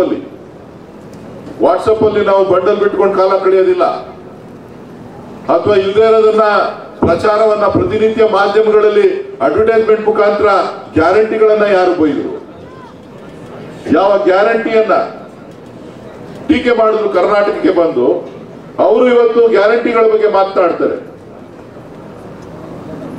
ಇಲ್ಲಿರ್ತಕ್ಕಂಥ ಪ್ರತಿಯೊಬ್ಬ ನಾಗರಿಕರಲ್ಲಿ ನಾನು ಕೇಳಲಿಕ್ಕೆ ಬಯಸ್ತೇನೆ, ನಿಮ್ಮ ಮನೆಗೆ ಕರೆಂಟ್ ಬಂದು ಎಷ್ಟು ವರ್ಷ ಆಯ್ತು? ಉತ್ತರ ಪ್ರದೇಶದಲ್ಲೇನೋ ಕರೆಂಟ್ ಇರಲಿಲ್ಲ ಅಂತ ಕಾಣಿಸ್ತದೆ, ಅಥವಾ ಮಧ್ಯಪ್ರದೇಶದಲ್ಲೇನೋ ಇವ್ರು ಹಳ್ಳಿಗಳಿಗೆ ಕರೆಂಟ್ ಕೊಡ್ಲಿಕ್ಕೆ ಸಾಧ್ಯ ಆಗಲಿಲ್ಲ ಅಂತ ಕಾಣಿಸ್ತದೆ. ನಾನು ಬಂದ್ಮೇಲೆ ಕರೆಂಟ್ ಕೊಟ್ಟಿರೋದು ಅಂತ ಅಂದ್ರೆ ಕರ್ನಾಟಕದಲ್ಲಿ ಪ್ರತಿಯೊಂದು ಮನೆಗೂ ಕೂಡ ಕರೆಂಟ್ ಅನ್ನ ಕೊಟ್ಟು ನಾವು 20 ವರ್ಷ ಆಗಿದೆ. ಕರೆಂಟ್ ಅನ್ನ ಉತ್ಪತ್ತಿ ಮಾಡಿದಂತ ಏಷ್ಯಾದಲ್ಲಿ ಅದು ಮೊದಲನೇ ಬಾರಿಗೆ ಉತ್ಪತ್ತಿ ಮಾಡಿದಂತ ಕೀರ್ತಿ ಯಾರ್ದು ಅಂದ್ರೆ ಅದು ಕರ್ನಾಟಕದ ಕನ್ನಡಿಗರದು, ಮೈಸೂರು ರಾಜ್ಯದ್ದು ಅಂತಕ್ಕಂಥದ್ದನ್ನ ಈ ಸಂದರ್ಭದಲ್ಲಿ ನೆನಪು ಮಾಡ್ಲಿಕ್ಕೆ ನಾನು ಬಯಸ್ತೇನೆ. ಹೌದಾ ಅಲ್ವಾ? ಮೋದಿ ಬಂದ್ಮೇಲೆನೆ ಕರೆಂಟ್ ಬಂತು, ಶಿಕ್ಷಣ ವ್ಯವಸ್ಥೆ ಬಂದಿದೆ ಬಿಜೆಪಿ ಸರ್ಕಾರ ಬಂದ ಮೇಲೆ. ಇವತ್ತು ಈ ರೀತಿಯ ಒಂದಷ್ಟು ಹುಚ್ಚುತನವನ್ನ ಪ್ರದರ್ಶನ ಮಾಡ್ತಾ ಜನರ ದಾರಿದ್ರ್ಯನ ದಿಕ್ಕನ್ನು ತಪ್ಪಿಸ್ತಕ್ಕಂಥ ಒಂದು ವ್ಯವಸ್ಥೆ. ಅದಕ್ಕೋಸ್ಕರ ಇವತ್ತು ನಾವು ಪರಿಹಾರವನ್ನ ಕೊಡಬೇಕು, ಆ ಜನರ ಆರ್ಥಿಕ ಕಷ್ಟಗಳನ್ನ ನಿವಾರಣೆ ಮಾಡ್ಲಿಕ್ಕೋಸ್ಕರ ಮಾಡಬೇಕು ಅಂತ ಹೇಳಿ 5 ಗ್ಯಾರಂಟಿಗಳನ್ನ ಇವತ್ತು ನಾವು ನಿಮ್ಗೆ ಕೊಟ್ಟು ಮಹಿಳೆಯರ ಮನೆ ಕುಟುಂಬವನ್ನ ನಿರ್ವಹಣೆ ಮಾಡ್ತಾರೆ. ಆ ಕುಟುಂಬವನ್ನ ನಿರ್ವಹಣೆ ಮಾಡ್ತಕ್ಕಂಥ ಜವಾಬ್ದಾರಿ ಅವ್ರ ಮೇಲಿದೆ. ಆ ದೃಷ್ಟಿಯಿಂದ ಅವರ ಹೆಸರಿಗೆ ಹಣ ಕೊಡಬೇಕು ಅಂತೇಳಿ, ಗಂಡು ಮಕ್ಕಳಿಗೆ ಕೊಡಬಾರ್ದು ಅಂತಕ್ಕಂಥ ದೃಷ್ಟಿಯಿಂದ ಅಲ್ಲ. ನೀವು ಬಸ್ ಚಾರ್ಜ್ ದುಡ್ಡು ಕೊಡ್ಬೇಕು ಅಂತಂದ್ರೆ ನಿಮ್ ಜೋಬಿಂದಾನೇ ದುಡ್ಡು ಕೊಡ್ಬೇಕಾಗ್ತದೆ. ಹೆಣ್ಮಕ್ಳಿಗೆ ಅಕ್ಕಿ ತಗೋಬೇಕು ಅಂತಂದ್ರೆ ನೀವೇ ದುಡ್ಡು ಕೊಡ್ಬೇಕಾಗ್ತದೆ. ಔಷಧಿ ತಗೋಬೇಕು ಅಂತಂದ್ರೆ ನೀವೇ ದುಡ್ಡು ಕೊಡ್ಬೇಕಾಗ್ತದೆ. ಗ್ಯಾಸ್ ಸಿಲಿಂಡರ್ ತಗೋಬೇಕು ಅಂತ ಅಂದ್ರೂ ನೀವೇ ಹಣವನ್ನ ಪಾವತಿ ಮಾಡಬೇಕಾಗ್ತದೆ. ಅದನ್ನ ಎಲ್ಲವನ್ನು ಕೂಡ ನಿವಾರಣೆ ಮಾಡ್ಲಿ, ನಿಮ್ ಜೊತೆ ಕೈ ಜೋಡಿಸ್ಲಿ, ನಿಮಗೆ ಮನೆಯಲ್ಲಿ ಶಾಂತಿ ಸಿಗ್ಲಿ. ಏನಪ್ಪ ಮನೆಗೆ ಬಂದ್ರೆ ಕಾಸು ಕೇಳ್ತಾಳೆ, ಎಷ್ಟೋ ಜನ ಗಂಡಸರಿಗೆ ಅದಿದೆ. ಏನಪ್ಪ ಮನೆಗೆ ಬಂದಿದ ತಕ್ಷಣ ಅತ್ತನ್ ಕೊಡು ಸಾಮಾನು, ಇತ್ತನ್ ಕೊಡು ಸಾಮಾನು ಅಂತ ಹೇಳಿ ದಿನ ಬೆಳಿಗ್ಗೆ ಸಾಯಂಕಾಲ ನಮ್ಮನ್ನ ಜೀವ ತಿಂತಾರೆ. ಎಷ್ಟು ದುಡ್ದು ಇವ್ರಿಗೆ ಸಾಕಾಯ್ತಲ್ಲಪ್ಪ ಅಂದ್ಬಿಟ್ಟು ಮನೇಲಿ ಇದ್ರೆ ತಾನೇ ನನ್ನನ್ನು ಕೇಳೋದು. ಮನೆ ಹೊರಗಡೆ ಹೊಂಟೋಗೋಣ, ಓಡಾಡ್ಕೊಂಡು ರಾತ್ರಿ ಮಲ್ಕೊಳ್ಳೋ ಟೈಮ್ ಬರೋಣ ಅಂತ ಹೇಳಿ ಬರುವಂತ ಪರಿಸ್ಥಿತಿಗಳಿದೆ. ಆದ್ರೆ ಇವತ್ತು ಇಲ್ವಾ ನಿನ್ನ ಹತ್ರ ದುಡ್ಡು? ಒಂದ್ ತಿಂಗಳಿಗೆ 5,000 ರೂಪಾಯಿ ಉಳಿತಾಯ ಆಗ್ತಾ ಇದೆ ಒಂದು ಕುಟುಂಬಕ್ಕೆ. ಒಂದು ತಿಂಗಳಿಗೆ 5,000ಕ್ಕೂ ಹೆಚ್ಚು ಹಣ ಉಳಿತಾಯ ಆಗ್ತಾ ಇದೆ. ಹೇಳ್ಬೋದಲ್ಲ, ನಿನ್ನ ಹತ್ರನ ಇದೆಯಲ್ಲ ದುಡ್ಡು, ಮಾಡು ಅಂತ ಹೇಳಿ. ಸೊ ಅಂತ ಒಂದು ಶಕ್ತಿಯನ್ನ ಇವತ್ತು ದೇಶದಲ್ಲಿ ಒಂದು ವಿಕೇಂದ್ರೀಕರಣ ಮಾಡುವಂತ ರೀತಿಯಲ್ಲಿ ನಮ್ಮ ಸರ್ಕಾರ ಕಾರ್ಯಕ್ರಮವನ್ನು ರೂಪಿಸಿದೆ. GST ವಿರುದ್ಧ ಹೋರಾಟ ಮಾಡಿದ್ವಿ. ಕರ್ನಾಟಕದವ್ರು ಎಷ್ಟು GST ಕಟ್ತೀರಾ? ಆವರೇಜ್ GST 13,000 ರೂಪಾಯಿ ಕಟ್ತಾ ಇದ್ದೀರಾ. ಪ್ರತಿಯೊಬ್ಬ ನಾಗರಿಕನು ಕೂಡ, ಒಬ್ಬ ಕೂಲಿ ಕಾರ್ಮಿಕ ಕೂಡ, ಒಬ್ಬ ಮಹಿಳೆ ಕೂಡ ಇವತ್ತು ಕರ್ನಾಟಕದಿಂದ GST ಅನ್ನ ಕಟ್ತಾ ಇರ್ತಕ್ಕಂಥ 13,500 ರೂಪಾಯಿ ಹಣವನ್ನ ನಾವು ಕಟ್ತಾ ಇದ್ದೀವಿ. ಉತ್ತರ ಪ್ರದೇಶದವರು ಎಷ್ಟು ಕಟ್ತಾರೆ ಈ ದೇಶಕ್ಕೆ? ಎಷ್ಟು ಕಟ್ತಾರೆ? 2,300 ರೂಪಾಯಿ, 2,400 ರೂಪಾಯಿ ಕಟ್ತಾರೆ. ನಿಮ್ ದುಡ್ಡೆಲ್ಲ ಎಲ್ಲಿ ಹೋಗ್ತಾ ಇದೆ? ಬೆಂಗಳೂರಿಗರ, ಕನ್ನಡಿಗರ ದುಡ್ಡು ಎಲ್ಲಿ ಹೋಗ್ತಾ ಇದೆ? ಎಷ್ಟು ಕೊಟ್ಟಿದ್ದಾರೆ ಬೆಂಗಳೂರಿಗೆ? ಕಳೆದ 10 ವರ್ಷಗಳಿಂದ ಭಾರತೀಯ ಜನತಾ ಪಕ್ಷದ NDA ಸರ್ಕಾರ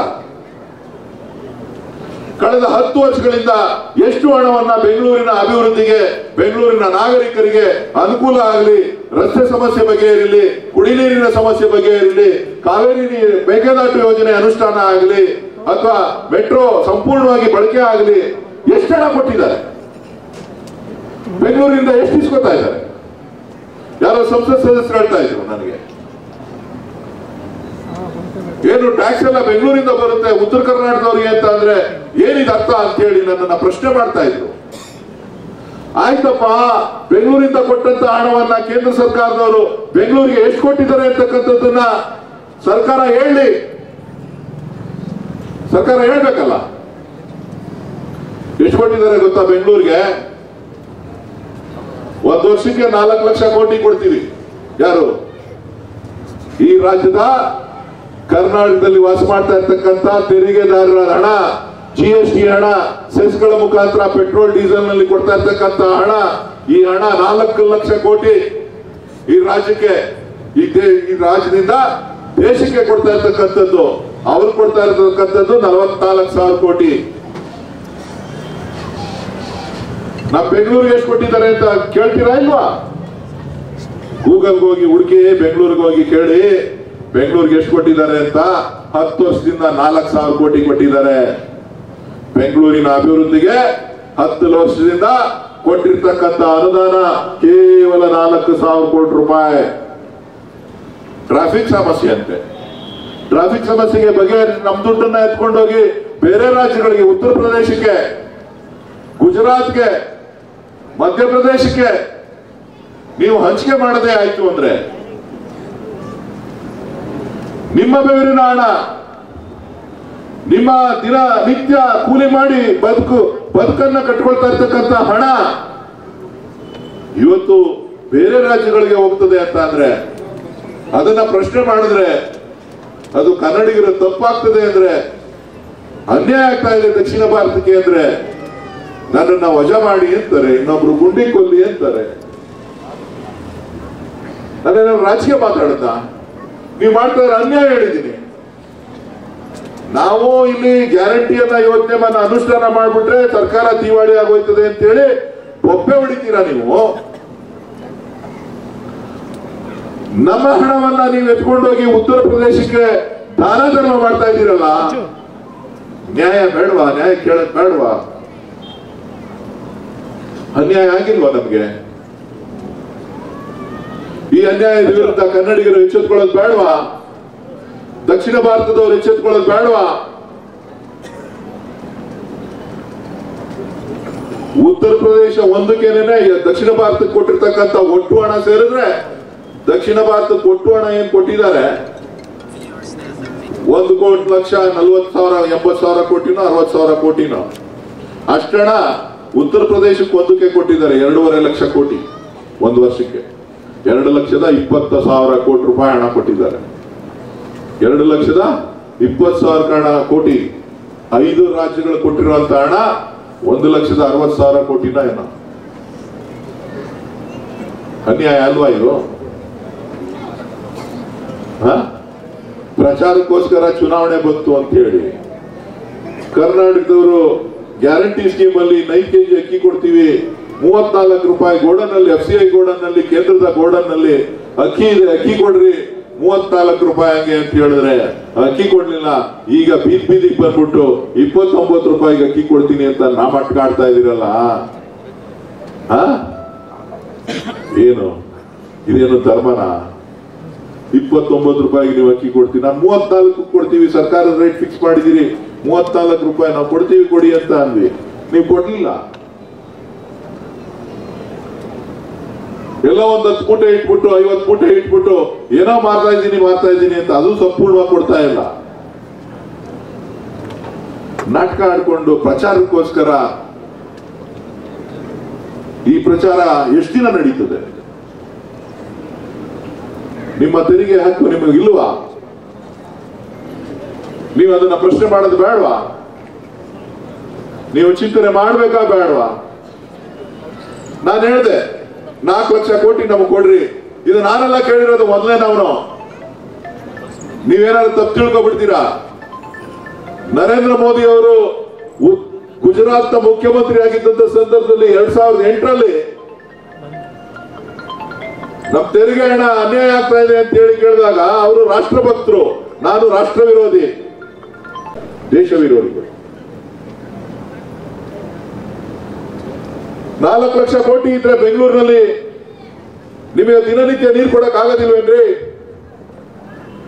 50,000 ಕೋಟಿ ಖರ್ಚು ಮಾಡ್ತು ಅಂತ ಅಂದ್ರೆ 50ರಿಂದ 100 MLD ನೀರು ತರಬಹುದು ಬೆಂಗಳೂರಿಗೆ. ಎಲ್ಲಿ ನೀರಿದೆ? ಕೃಷ್ಣಾದಿಂದನೋ, ಶರಾವತಿಯಿಂದನೋ, ಮಂಗಳೂರಿಂದನೋ, ಇನ್ನೊಂದು ಕಡೆಯಿಂದನೋ, ಮೇಕೆದಾಟಿಂದನೋ, ಎಲ್ಲಿಂದನೋ ಒಂದು 50 TMC ನೀರು ತರಬಹುದು. ತರಕ್ಕಾಗಲ್ವಾ? ನಿಮ್ ನೀರಿನ ಸಮಸ್ಯೆ ಬಗೆಹರಲ್ಲ. ಇಲ್ಲಿ ಬಂದಿರೋ ಸಮಸ್ಯೆ ಅರ್ಧ ಜನದ ನೀರಿನ ಸಮಸ್ಯೆಗೆ ಬಂದಿದ್ದೀರಾ, ಹೌದಾ ಇಲ್ವಾ? ಕೈ ಎತ್ತಿ. ನೀರಿನ ಸಮಸ್ಯೆಗೆ ಬಂದಿರೋರು ನಮ್ಮ ಹತ್ರ ದುಡ್ಡಿದ್ರೆ ನಿಮ್ ನೀರಿನ ಸಮಸ್ಯೆ ಬಗೆಹರಿಸೋದಿಲ್ಲ ಅನ್ಕೊಂಡಿದ್ದೀರಾ? ಏನದು ಮೋದಿ ಅವರು ಹೇಳಿದ್ರೆ ಸಮಸ್ಯೆ ಬಗೆಹರಿಯಕ್ಕಾಯ್ತದ ಅಂತ? ನಿಮ್ ಜೋಬಲ್ಲಿ ದುಡ್ಡಿದ್ರೆ ನೀರ್ ಬರಲ್ವಾ? ಖರ್ಚು ಮಾಡಕ್ ಬರಲ್ವಾ? ಯೋಚನೆಗಳು ಬರಲ್ವಾ? ಆಲೋಚನೆಗಳು ಓಡಲ್ವಾ? ನಮ್ ದುಡ್ಡನ್ನ ಕಿತ್ಕೊಂಡು ನೀವು ಉತ್ತರ ಪ್ರದೇಶಕ್ಕೆ ಹಂಚ್ಕೊಂಡು ಅಡ್ವರ್ಟೈಸ್ಮೆಂಟ್ ಕೊಟ್ಕೊಂಡು ನಾನು ಅದು ಮಾಡ್ತಾ ಇದ್ದೀನಿ, ನಾನು ಇದು ಮಾಡ್ತಾ ಇದ್ದೀನಿ ಅಂತ ಅಂದ್ರೆ ಮೆಟ್ರೋ ವಿಸ್ತರಣೆ ಮಾಡ್ಲಿಕ್ಕೆ ಆಗೋದಿಲ್ವಾ? ಟ್ರಾಫಿಕ್ ಸಮಸ್ಯೆಗೆ ಫ್ಲೈಓವರ್ಗಳು, ಅಂಡರ್ ಪಾಸ್ಗಳನ್ನು ಮಾಡ್ಲಿಕ್ಕೆ ಸಾಧ್ಯ ಇಲ್ವಾ? ಸಂಪೂರ್ಣವಾಗಿ ಕೆರೆಗಳನ್ನು ತುಂಬಿಸ್ಲಿಕ್ಕೆ ಸಾಧ್ಯ ಆಗೋದಿಲ್ವಾ? ಯುವಕರಿಗೆ ಉದ್ಯೋಗಗಳನ್ನು ಸೃಷ್ಟಿ ಮಾಡ್ಲಿಕ್ಕೆ ಸಾಧ್ಯ ಆಗೋದಿಲ್ವಾ? 4 ಲಕ್ಷ ಕೋಟಿ ಇತ್ತು ಅಂದ್ರೆ ಗುಜರಾತ್ಗೆ ಫೈನಾನ್ಸ್ ಸಿಟಿ ಬೇಕಂತೆ, ಗುಜರಾತ್ಗೆ ಬುಲೆಟ್ ಟ್ರೈನ್ ಬೇಕಂತೆ, ಬೆಂಗಳೂರಿಗೆ ಚೆನ್ನೈಗೆ ಬುಲೆಟ್ ಟ್ರೈನ್ ಬೇಡವಾ? ದುಡ್ಡು ಕೊಡೋರು ನಾವು, ಮಜಾ ಮಾಡೋರು ಅವರ. ಫಿಲ್ ಸಿಟಿ ಯಾವ ಟ್ಯಾಕ್ಸ್ ದುಡ್ಡು? ತೆರಿಗೆ ಅಲ್ಲಿ ಫ್ರೀ ಅಂತೆ, ಎಕ್ಸಂಪ್ಷನ್ಸ್ ಅಂತೆ. ಗಿಫ್ಟ್ ಸಿಟಿ ಗುಜರಾತ್ ನಲ್ಲಿ ಎಕ್ಸಂಪ್ಷನ್ಸ್ ಅಂತೆ, ನಮ್ ದುಡ್ಡು. ಯಾಕೆ ಈ ಮಾತನ್ನ ಹೇಳ್ತಾ ಇದ್ದೀನಿ ಅಂತ ಅಂದ್ರೆ ಇಲ್ಲಿ ರಾಷ್ಟ್ರದ ವಿವಿಧ ಮೂಲೆಗಳಿಂದ ಬಂದು ವಾಸ ಮಾಡ್ತಾ ಇರ್ತಕ್ಕಂಥ ಜನ ಇಲ್ಲಿ ವಾಸ ಮಾಡ್ತಾ ಇದ್ದೀವಿ.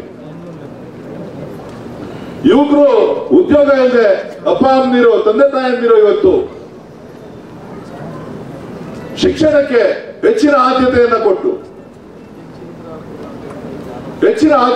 ಕೊಟ್ಟು ಇಂಜಿನಿಯರಿಂಗ್ ಮಾಡಿಸಿದ್ದಾರೆ, MBA ಮಾಡಿಸಿದ್ದಾರೆ, BCA ಮಾಡಿಸಿದ್ದಾರೆ, ಡಾಕ್ಟರ್ಗಳನ್ನ ಮಾಡಿದ್ದಾರೆ, ಲಾ ಮಾಡಿದ್ದಾರೆ, ಬಯೋಕೆಮಿಸ್ಟ್ರಿ ಮಾಡಿದ್ದಾರೆ, ಮಾಸ್ಟರ್ ಡಿಗ್ರಿಗಳನ್ನ ಮಾಡಿದ್ದಾರೆ. ಉದ್ಯೋಗಗಳಿಲ್ಲ. ಉದ್ಯೋಗ ಸೃಷ್ಟಿ ಮಾಡಬೇಕು ಅಂತ ಅಂದ್ರೆ ನಮ್ ದುಡ್ಡು ತಗೊಂಡೋಗಿ ನೀವು ಗುಜರಾತ್ ನಲ್ಲಿ ನೀವು ಅಭಿವೃದ್ಧಿ ಮಾಡ್ಲಿಕ್ಕೆ, ಸಬ್ಸಿಡಿಗಳನ್ನ ಕೊಡ್ಲಿಕ್ಕೆ ನೀವೇ ಆಡಳಿತ ಮಾಡೋದಾದ್ರೆ ಕರ್ನಾಟಕದ ಕನ್ನಡಿಗರಿಗೆ ಪ್ರಶ್ನೆ ಕೇಳುವಂತ ಹಕ್ಕಿಲ್ವಾ? ಅನ್ಯಾಯ ಆಗೋದಿಲ್ವಾ? ಈ ಎಲ್ಲ ವಿಚಾರಗಳ ಬಗ್ಗೆ ನೀವು ಚಿಂತನೆ ಮಾಡೋದಿಲ್ವಾ? ಇನ್ನೇನ್ ಕೊಡ್ಬೇಕು? ನೀವು 27 ಜನ ಸಂಸತ್ ಸದಸ್ಯರನ್ನ ಕರ್ನಾಟಕದಿಂದ ಆಯ್ಕೆ ಮಾಡಿ ಕಳಿಸ್ಕೊಟ್ಟಿದ್ದೀರಿ. ಕೃಷ್ಣಾ ನದಿಗೆ ಪರಿಹಾರ ಕೊಟ್ಟಿದ್ದಾರಾ? ಕೃಷ್ಣಾ ನೀರಾವರಿ ಯೋಜನೆಗೆ ಪರಿಹಾರವನ್ನ ಕೊಟ್ಟಿದ್ದಾರಾ? ನಮಗೆ ಪರಿಹಾರ ಸೂತ್ರವನ್ನು ಕೊಟ್ಟಿದ್ದಾರಾ? ಕಳಸಾ ಬಂಡೂರಿ ಯೋಜನೆಗೆ ಅನುಷ್ಠಾನ ಮಾಡಲಿಕ್ಕೆ ಅವಕಾಶ ಮಾಡಿಕೊಟ್ಟಿದ್ದಾರಾ? ಬ್ಯಾಂಕ್ಗಳೇ ಹೊರಟೋಯ್ತಲ್ರಿ, ನಿಮ್ ಕರ್ನಾಟಕದ ಬ್ಯಾಂಕು ಮಾಯ ಆಗೋಯ್ತು. ಕೆನರಾ ಬ್ಯಾಂಕ್ ಇದೆಯಾ? ವಿಜಯ ಬ್ಯಾಂಕ್ ಇದೆಯಾ? ಯಾರ್ದು? ಕನ್ನಡಿಗರ ವಿಜಯ ಬ್ಯಾಂಕ್ ರೀ, ಹೋಯ್ತು. ಸಿಂಡಿಕೇಟ್ ಬ್ಯಾಂಕ್ ಇದೆಯಾ? ಸ್ಟೇಟ್ ಬ್ಯಾಂಕ್ ಆಫ್ ಮೈಸೂರು ಇದೆಯಾ? ಯಾಕೆ ಕನ್ನಡಿಗರಿಗೆ ಇಲ್ವಾ? ಯಾರ ಹತ್ರ ಭಿಕ್ಷೆ ಬೇಡ್ತಾ ಇದ್ದೀರಿ? ನೀವು ದುಡಿದಿರೋ ಹಣವನ್ನ ಭಿಕ್ಷೆ ಬೇಡಬೇಕಾದಂತ ಅನಿವಾರ್ಯತೆ ಇಲ್ಲ. ನೀವು ಧ್ವನಿ ಎತ್ತಬೇಕಾದಂತ ಅನಿವಾರ್ಯತೆ ಇದೆ. ಆ ಧ್ವನಿಗೆ ಬೆಂಬಲವನ್ನ ಕೊಡಬೇಕಾದಂತ ಅನಿವಾರ್ಯತೆ ಇದೆ.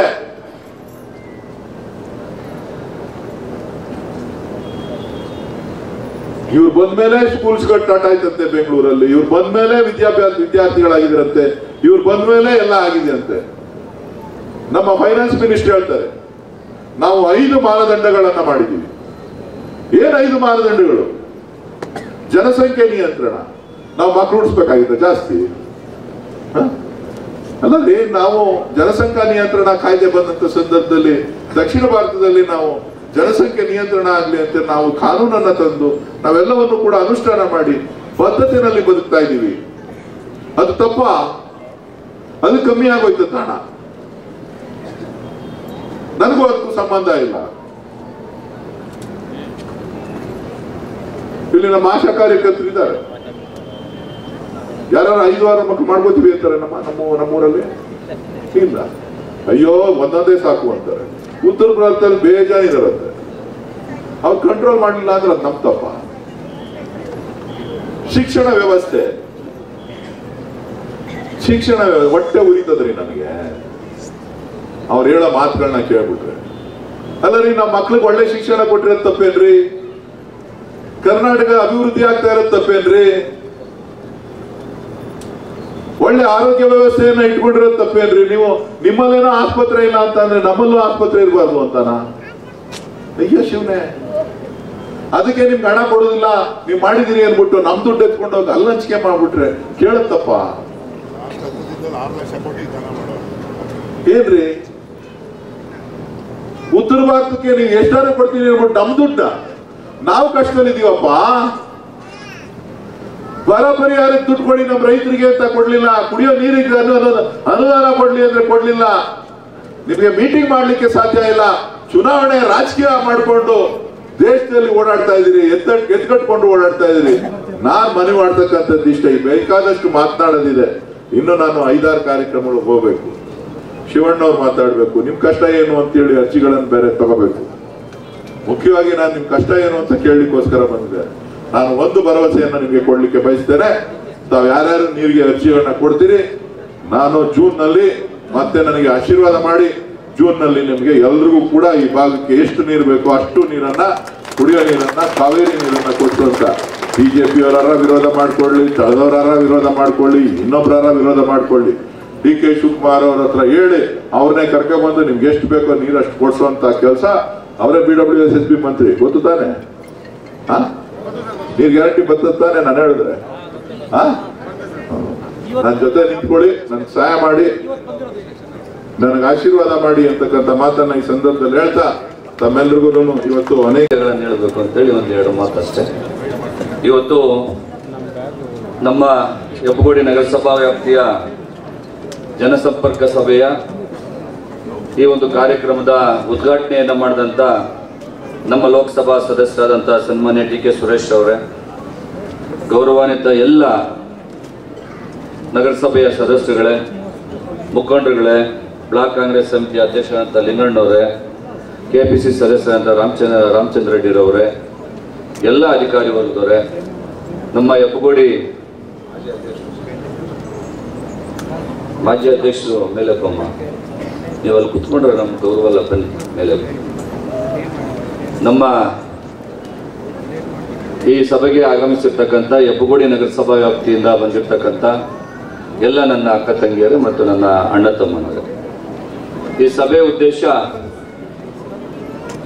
ನಮ್ಮ ನಗರಸಭಾ ವ್ಯಾಪ್ತಿನಲ್ಲಿ ನಮ್ಮ ಜನಗಳ ಸಮಸ್ಯೆಗಳನ್ನು ಕೇಳಬೇಕು, ಅಲ್ಲೇ ಪರಿಹಾರವನ್ನು ಕೊಡಬೇಕು ಅನ್ನುವಂಥದ್ದು ಈ ಸಭೆಯ ಉದ್ದೇಶ. ಎಷ್ಟೋ ಜನ ತಮ್ಮ ಸಮಸ್ಯೆಗಳು ಇದ್ರೂ ಕೂಡ ಹೋಗಿ ಅಧಿಕಾರಿಗಳ ಹತ್ರ ಹೇಳ್ಕೊಂಡು ಆ ಕೆಲಸಗಳನ್ನ ಮಾಡ್ಕೊಳ್ಳಿಕ್ಕೆ ಆಗದೇ ಇರ್ತಕ್ಕಂಥವ್ರು ಕೂಡ ಇರ್ತಾರೆ. ಅದರಲ್ಲೂ ಕೂಡ ಮುಖ್ಯವಾಗಿ ಏಜ್ ಆಗಿರ್ತಕ್ಕಂಥವ್ರು ಎಷ್ಟೋ ಜನ ಅಧಿಕಾರಿಗಳ ಹತ್ರನೂ ಹೋಗಲ್ಲ. ಅಧಿಕಾರಿಗಳ ಹತ್ರ ಹೋದ್ರೂ ಕೂಡ ಎಷ್ಟೋ ಕೆಲಸಗಳು ಕೂಡ ಆಗಿರಲ್ಲ. ಅದೆಲ್ಲನೂ ಕೂಡ ತಿಳ್ಕೋಬೇಕಾಗ್ತದೆ. ನಾವು ಎಷ್ಟು ಸಾರಿ ಅಧಿಕಾರಿ ಹತ್ರ ಹೋಗಿದ್ದಮ್ಮ, ಎಷ್ಟು ಸಾರಿ ಹೋಗಿದ್ರಿ, ಯಾಕೆ ಮಾಡಿಕೊಟ್ಟಿಲ್ಲ ಅನ್ನುವಂಥದ್ದು ಕೇಳೋದಕ್ಕೆ ಮತ್ತು ತಿಳ್ಕೊಳ್ಳಿಕ್ಕೆ ಬಂದಿರತಕ್ಕಂಥ ಸಭೆ ಇದು. ಈಗಾಗಲೇ ನಮ್ಮ ಲೋಕಸಭಾ ಸದಸ್ಯರು ಹೇಳ್ತಾ ಇದ್ದಾರೆ, ನಾವು ಹೆಮ್ಮೆಯಿಂದ ಹೇಳ್ಕೊಡ್ತೀವಿ, ಇಂಥ ಲೋಕಸಭಾ ಸದಸ್ಯರು ಯಾರಿಗೂ ಮತ್ತೆ ಸಿಗಲಿಕ್ಕೆ ಸಾಧ್ಯನೇ ಇಲ್ಲ. ಯಾಕೆಂದ್ರೆ ದಿನನಿತ್ಯ ಜನಗಳಿಗೆ ಸ್ಪಂದನೆ ಮಾಡುವಂಥದ್ದು, ಜನರ ಕಷ್ಟ ಸುಖಗಳನ್ನು ಆಲಿಸುವಂಥದ್ದು. ನೀವು ಹಿಂದೆ ನೋಡಿದ್ದೀರಾ, ಇದೇ ಭಾಗದಲ್ಲಿ, ಇದೇ ಒಂದು ಏರಿಯಾದಲ್ಲಿ ನಮ್ಮ ಬೆಂಗಳೂರು ಗ್ರಾಮಾಂತರ ಲೋಕಸಭಾ ಕ್ಷೇತ್ರದಿಂದ ಮಾನ್ಯ ಕುಮಾರಸ್ವಾಮಿಗಳು ಕೂಡ MP ಆಗಿ ಹೋಗಿದ್ರು. ನೀವು 5 ವರ್ಷಗಳ ಕಾಲ ನಿಮ್ಗೆ ಯಾರ್ಯಾರು ಗೊತ್ತಿದೆಯೋ ಗೊತ್ತಿಲ್ಲ ನನಗೆ. 5 ವರ್ಷದಲ್ಲಿ ಒಂದು ದಿವಸ ಎಫ್ಗೋಡಿ ಎಲ್ಲಿದೆ ಅಂತ ಅವ್ರಿಗೆ ಗೊತ್ತಿಲ್ಲ, ಚಂದಾಪುರ ಎಲ್ಲಿದೆ ಅಂತ ಗೊತ್ತಿಲ್ಲ ಅವರಿಗೆ, ಆನೇಕಲ್ಲಲ್ಲಿ ಎಲ್ಲೋ ಒಂದು ಕಡೆ ತಾಲೂಕು ಹೆಡ್ ಕ್ವಾರ್ಟರ್ ಅಂತ ಗೊತ್ತಿರ್ಬೋದು. ಅಷ್ಟು ಬಿಟ್ರೆ ಬೇರೆ ಯಾವುದೇ ಗ್ರಾಮಗಳು, ಯಾವುದೇ ಒಂದು ನಾಯಕರುಗಳು, ಯಾವುದೇ ಮುಖಂಡರುಗಳು ಜನಸಾಮಾನ್ಯರ ಕಷ್ಟ ಏನು ಅಂತೇಳಿ ತಿಳ್ಕೊಳ್ಳುವಂಥ ಒಂದು ಪ್ರಯತ್ನವನ್ನ ಯಾವತ್ತೂ ಕೂಡ ಮಾಡೋರಲ್ಲ. ಆದರೆ ನಮ್ಮ ಲೋಕಸಭಾ ಸದಸ್ಯರು ಗೆದ್ದಾಗಿಂದ ಇವತ್ತರವರೆಗೂ ಕೂಡ, ಇನ್ನು ಮುಂದೇನೂ ಕೂಡ ಈ ಭಾಗದಲ್ಲಿರ್ತಕ್ಕಂಥ ಸಮಸ್ಯೆಗಳನ್ನು ಅರಿತುಕೊಂಡು ನಾವು ಅವರು ಒಟ್ಟೊಟ್ಟಾಗಿ ನಮ್ಮ ಲೋಕಸಭಾ ಸದಸ್ಯರು ನಮಗೆ ಬೆನ್ನೆಲುಬಾಗಿ ಇವತ್ತು ಎಫ್ಗೋಡಿಗೆ ಕಾವೇರಿ ನೀರು ಬರುವಂಥದ್ದೇ ಇರಲಿಲ್ಲ. ಬಯ್ಯಕ್ಕನವ್ರು ಯಾವತ್ತೋ ಒಂದು ಸಾರಿ ಸುಮ್ಮನೆ ಒಂದು ಅರ್ಧ MLDನೋ 1/4 MLDನೋ ಕೊಟ್ಬಿಟ್ಟು ನಾವು ಕಾವೇರಿ ನೀರು ಕೊಟ್ಟಿದ್ದೀವಿ ಅಂತ ಹೇಳ್ಕೊಳ್ಳುವಂಥ ಪರಿಸ್ಥಿತಿ ಇತ್ತು. ಆದರೆ ಇವತ್ತು ಈಗ ತಾನೇ ನಾವು ಪೂಜೆ ಮಾಡಿ ಬಂದ್ವಿ. ಅಲ್ಲಿ ನಿಮಗೆ ಎಫ್ಗೋಡಿಗೆ ಡೈರೆಕ್ಟ್ ಆಗಿ 1 MLD ನೀರು, ಪ್ರತಿನಿತ್ಯ 10 ಲಕ್ಷ ಲೀಟರ್ ನೀರು ಇವತ್ತು ನಿಮಗೆ ಡೈರೆಕ್ಟ್ ಆಗಿ ಬರುವಂಥದ್ದಕ್ಕೆ ಇವತ್ತು ಚಾಲನೆಯನ್ನ ಕೊಟ್ಟಿದ್ದೀವಿ. ಮೀಟರ್ ಹಾಕ್ಬಿಟ್ಟು ಅದು ಚಾಲನೆ ಆಗ್ತದೆ. ಇನ್ನೂ 3 MLD ನೀರು ಈಗಾಗಲೇ ಅನುಮೋದನೆ ಸರ್ಕಾರದಿಂದ 2018ರಲ್ಲೇ ಮಾಡಿಸಿದ್ವಿ. ನಾವು ನಮ್ಮ ಲೋಕಸಭಾ ಸದಸ್ಯರು ಈಗಾಗಲೇ ಮಾಡಿಸಿದ್ವಿ. ಆ ನೀರು ಕೂಡ ಬಾಕಿ ಇದೆ. ಈಗಾಗಲೇ ನಮ್ಮ ಗೊಳ್ಳಳ್ಳಿ, ವೀರಸಂದ್ರ ಮತ್ತೆ ನಮ್ಮ ಕಮಸಂದ್ರ ಈ ಎಲ್ಲ ಕಡೆನೂ ಕೂಡ ನಮ್ಮ ನಗರೋತ್ಥಾನ ಏನು ಹಣ ಇತ್ತು, ಅದರಲ್ಲಿ 13.5 ಕೋಟಿ ರೂಪಾಯಿ ನಾವು ಹಣವನ್ನ ಮೀಸಲಿಟ್ಟು ನಮಗೆ ನೀರಿನ ಸಮಸ್ಯೆ ಈ ನಮ್ಮ ಲೋಕಲಲ್ಲಿ ಮುಖ್ಯವಾಗಿರ್ತಕ್ಕಂಥದ್ದು ನೀರಿನ ಸಮಸ್ಯೆ, ಅದನ್ನ ಬಗೆಹರಿಸಬೇಕು ಅಂತೇಳಿ ಟ್ಯಾಂಕ್ಗಳನ್ನ ಕಟ್ಟಿದ್ದೀವಿ ಆಲ್ರೆಡಿ. ಈಗಾಗಲೇ ಅದು ಕನೆಕ್ಷನ್ ಕೊಡಬೇಕು. ಎಲ್ಲಿಗೆ? ನಮ್ಮ ವೀರಸಂದ್ರ, ಒಲ್ಲಳ್ಳಿ ಮತ್ತೆ ತಿರುಪಾಳ್ಯ, ಇದು ಕಮಸಂದ್ರ, ಇವೆಲ್ಲಾನು ಕೂಡ ಟ್ಯಾಂಕ್ಗಳು ಕಟ್ಟಿದ್ದೀವಿ. ಆ ಟ್ಯಾಂಕ್ಗಳಿಗೆ ಮುಂದಿನ ದಿನಗಳಲ್ಲಿ ಇವತ್ತು 1 MLD ನೀರು ಮಾತ್ರ ದಿನನಿತ್ಯ, ಅಂದ್ರೆ ಒಂದು ದಿವಸ ಎಫ್ಗೋಡಿಗೆ, ಒಂದು ದಿವಸ ಕೊಲ್ಲಳ್ಳಿಗೆ, ಒಂದು ದಿವಸ ಕಮಸಂದ್ರ, ಈ ತರ ಒಂದೊಂದು ದಿವಸನೂ ಕೂಡ ಪ್ರತಿ ಊರಿಗೂ ನೋಡ್ಬೇಕಲ್ಲ. ಎಲ್ಲಾ ಊರುಗಳು ಕೂಡ ಒಂದೊಂದು ದಿವಸ 1 MLD ನೀರು ಕೊಟ್ಟು ಎಲ್ಲಾ ಸಮಸ್ಯೆಗಳನ್ನ ಬಗೆಹರಿಸಬೇಕು ಅನ್ನುವಂಥದ್ದು ಮೊದಲನೇ ಆದ್ಯತೆ. ಇದಾದ್ಮೇಲೆ 3 MLD ನೀರಾದ್ರೆ ಇನ್ನ 30 ಲಕ್ಷ ಲೀಟರ್ ನೀರು ಮತ್ತೆ ಕೂಡ ಬರ್ತದೆ. ನಿಮ್ಗೆಲ್ಲ ಗೊತ್ತಿದೆ ಇರ್ತಕ್ಕಂಥ ಪ್ರಕೃತಿಯ ಸಮಸ್ಯೆ, ನಮ್ಮ ಸಮಸ್ಯೆ ಎಲ್ಲಾನು ಕೂಡ ಒಂದೇ. ಇವತ್ತು ಮಳೆ ಬರೆದಿರೋ ಇರ್ತಕ್ಕಂಥ ಸಂದರ್ಭದಲ್ಲಿ ಆದರೂ ಕೂಡ ನಮ್ಮ ಸರ್ಕಾರ ಮಾನ್ಯ DK ಶಿವಕುಮಾರ್ ಅವರು ಪ್ರೈವೇಟ್ ಯಾರು ಟ್ಯಾಂಕರ್ಗಳಿಂದ ಓಡಿಸ್ತಾರೆ ನೀರು, ಅವೆಲ್ಲಾನು ಕೂಡ ಸರ್ಕಾರದ ಒಂದು ಭಾಗವಾಗಿ ಅವರೆಲ್ಲರೂ ಕೂಡ ತಗೊಂಡು ಆ ನೀರನ್ನ ನೇರವಾಗಿ ಜನಸಾಮಾನ್ಯರಿಗೆ ಕೊಡಬೇಕು ಅಂತೇಳಿ, ಹಣ ತಗೊಳ್ದಿರ ಟ್ಯಾಂಕರ್ಗಳ ಮುಖಾಂತರ ನೀರು ಕೊಡಬೇಕು ಅಂತೇಳಿ ಅದು ಕೂಡ ಪ್ರಯತ್ನವನ್ನ ಮಾನ್ಯ DK ಶಿವಕುಮಾರ್ ಅವರು ಮಾಡ್ತಾ ಇದ್ದಾರೆ. ಅದೇ ರೀತಿ ನಮ್ಮ ತಾಲೂಕಿಗೆ ಪ್ರತಿ ಗ್ರಾಮಕ್ಕೂ 53 MLD ನೀರು ಪ್ರತಿದಿನ ನಮ್ಮ ಪ್ರತಿ ಗ್ರಾಮಗಳಿಗೂ, ಪ್ರತಿ ಮನೆಗೂ ಕೂಡ ನೀರು ಕೊಡುವಂಥದ್ದು ಅದು ಎಬ್ಬಗೋಡಿನೂ ಕೂಡ ಇದೆ. ಇದು ಕೂಡ ಬಿಟ್ಟು ಆ ಕಾರ್ಯಕ್ರಮ ಇವತ್ತು ಈಗ ಇನ್ನು ಕೆಲವೇ ದಿನಗಳ ನನ್ನ ಪ್ರಕಾರ 4-5 ದಿವಸದಲ್ಲಿ ಅದು ಟೆಂಡರ್ಗೆ ಹೋಗ್ಬೋದು. ಸುಮಾರು 759 ಕೋಟಿ ರೂಪಾಯಿ ಪ್ರಾಜೆಕ್ಟ್ ಅದು. ನಮ್ಮ ಸರ್ಕಾರ ಬಂದ ತಕ್ಷಣ ನಮ್ಮ ಲೋಕಸಭಾ ಸದಸ್ಯರು ನಾವು ಅದನ್ನ ಕಾರ್ಯಗತ ಮಾಡಲೇಬೇಕು. ನಮ್ಮ ಆನೇಕಲ್ ತಾಲೂಕು ಇವತ್ತು ತುಂಬಾ ಬೆಳವಣಿಗೆ ಆಗ್ತಾ ಇರ್ತಕ್ಕಂಥ ಒಂದು ಪ್ರದೇಶ. ಆದ್ರೆ ನಮ್ಮಲ್ಲಿ ಯಾವುದೇ ನದಿ ಮೂಲ ಇಲ್ಲ, ಹೊಳೆ ಮೂಲ ಇಲ್ಲ, ನೀರಿನ ಸಮಸ್ಯೆ ನಾವು ಬಗೆಹರಿಸಲೇಬೇಕು ಅಂತೇಳಿ ಕಾವೇರಿ ನೀರನ್ನ ಇಂದಿನ ದಿನದಲ್ಲಿ ಕೊಟ್ಟಿವಿ. ಇವತ್ತು ಆನೇಕಲ್ಲ ಪುರಸಭಾ ವ್ಯಾಪ್ತಿಯಲ್ಲಿ ಈಗಾಗಲೇ ಕಾವೇರಿ ನೀರು ಬರ್ತಾ ಇದೆ, ಸೂರ್ಯನಗರಕ್ಕೆ ಬರ್ತಾ ಇದೆ. ಒಟ್ಟಾರೆಯಾಗಿ 30 MLD ನೀರನ್ನ ಇಂದಿನ ಸರ್ಕಾರದಲ್ಲಿ ಅನುಮೋದನೆ ಪಡೆದು ಇವತ್ತು ಅದನ್ನು ತಂದಿವಿ. ಆದ್ರೆ ಇವತ್ತು ನಮ್ಮ ಭಾಗದಲ್ಲಿ ಪ್ರತಿ ಗ್ರಾಮಕ್ಕೂ ಕೂಡ ಇವತ್ತು ಕಾವೇರಿ ನೀರು ಕೊಡಬೇಕು, ಇಲ್ಲ ಅಂತ ಹೇಳಿದ್ರೆ ನಮಗೆ ಬದುಕಲಿಕ್ಕೆ ಸಾಧ್ಯ ಆಗೋದಿಲ್ಲ ಅಂತೇಳಿ ನಾವು ಹೇಳಿದಾಗ ಸನ್ಮಾನ್ಯ ಮುಖ್ಯಮಂತ್ರಿಗಳು ಸಿದ್ದರಾಮಯ್ಯನವರು ಮತ್ತೆ ನಮ್ಮ DK ಶಿವಕುಮಾರ್ ಅವರು ಉಪಮುಖ್ಯಮಂತ್ರಿಗಳು, ನಾವು ನಮ್ಮ ಲೋಕಸಭಾ ಸದಸ್ಯರು ಹೋದಾಗ ಹಿಂದೂ ಮುಂದೆ ನೋಡಿಲ್ಲ, ಕೂಡಲೇ ಅಧಿಕಾರಿಗಳ ಸಭೆಯನ್ನ ಕರೆದು ಅದನ್ನ ಅನುಮೋದನೆ ಮಾಡಬೇಕು ಅಂತೇಳಿ ಅಧಿಕಾರಿಗಳಿಗೆ ತಾಕೀತು ಮಾಡಿ ಇವತ್ತು ಅನುಮೋದನೆ ಆಗಿದೆ. ಕೆಲವೇ ದಿನಗಳಲ್ಲಿ ಟೆಂಡರ್ ಆಗ್ತಾ ಇದೆ. ಟೋಟಲ್ 759 ಕೋಟಿ ರೂಪಾಯಿ ಪ್ರಾಜೆಕ್ಟ್ ನಮ್ಮ ತಾಲೂಕಿಗೆ ಕೊಡ್ತಾ ಇರ್ತಕ್ಕಂಥದ್ದು ಮಾನ್ಯ ನಮ್ಮ ಸರ್ಕಾರ. ಇದು ಮುಖ್ಯವಾಗಿ ಮೂಲಭೂತ ಸೌಕರ್ಯಗಳು ನಮ್ಮ ಜನಗಳಿಗೆ ಬೇಕಾಗಿರ್ತಕ್ಕಂಥದ್ದು ಮೊಟ್ಟ ಮೊದಲನೇದಾಗಿ ನೀರಿನ ಸಮಸ್ಯೆ ಬಗೆಹರಿಸುವಂಥದ್ದು, ರಸ್ತೆಗಳು, ನೀರು ಮತ್ತೆ ನಮ್ಮ ಕರೆಂಟು. ಈ ಮೂರಿದ್ರೆ, ನೀರು, ರಸ್ತೆ, ಕರೆಂಟು, ಈ ಮೂರಿದ್ದು ಮನೆಗಳಿದ್ರೆ ಆರಾಮಾಗಿ ಜೀವನ ಎಲ್ಲೋ ಕಷ್ಟ ಕೂಲಿನಲ್ಲಿ ಮಾಡ್ಕೊಂಡು ಜನ ಬದುಕ್ತಾರೆ ಅಂತೇಳಿ ನಾವು ಮೊದಲನೇ ಆದ್ಯತೆಯನ್ನ ಮೂಲಭೂತ ಸೌಕರ್ಯಗಳಿಗೆ ಈ 3-4 ಸಮಸ್ಯೆಗಳನ್ನ ಬಗೆಹರಿಸಬೇಕು ಅಂತೇಳಿ ಅದಕ್ಕೆ ಆದ್ಯತೆಯನ್ನ ಕೊಡ್ತಾ ಇದ್ದೀವಿ. ಇವತ್ತು ಮೆಟ್ರೋ ಈಗಾಗಲೇ ನಮ್ಮ ಲೋಕಸಭಾ ಸದಸ್ಯರು ಈಗಾಗಲೇ ಮಾನ್ಯ ಮಂತ್ರಿಗಳಿಗೆ ಹೇಳಿದ್ದಾರೆ, ಇದು ಬಹುಮುಖ್ಯವಾಗಿ ಜನರ ಒಂದು ತುಂಬಾ ಇಂಪಾರ್ಟೆಂಟ್ ಸಮಸ್ಯೆ. ನಮ್ಮ ಹೆಬ್ಬಗೋಡಿ ಅನ್ನೋದು ನಮ್ಮೆಲ್ಲರೂ ಕೂಡ ಹೆಮ್ಮೆ, ಅದು ಹೆಬ್ಬಗೋಡಿ ಹೆಸರು ಇರಬೇಕು ಅನ್ನುವಂಥದ್ದು ಅವರ ಒಂದು ಎಲ್ಲರ ಒಂದು ಆಸೆ. ಅದಕ್ಕೆ ಪೂರಕವಾಗಿ ನಾವು ಮತ್ತೆ ನಮ್ಮ ಲೋಕಸಭಾ ಸದಸ್ಯರು ಈಗಾಗಲೇ ಮಂತ್ರಿಗಳಿಗೆ ಭೇಟಿ ಮಾಡಿ, ಅಧಿಕಾರಿಗಳಿಗೂ ಭೇಟಿ ಮಾಡಿ, ಈಗ ಅದು ನಿಮ್ಮೆಲ್ಲರ ಮನವಿಯನ್ನ ನಾವು ಕೂಡ ಕೊಟ್ಟಿದ್ದೀವಿ. ಹೆಬ್ಬಗೋಡಿ ಮೊದಲನೇದಾಗಿ ಹೆಸರು ಬರಲಿ, ಆಮೇಲೆ ಬಯೋಕಾನ್ ಬರಲಿ ಅಂತೇಳಿ ಅದಕ್ಕೂ ಕೂಡ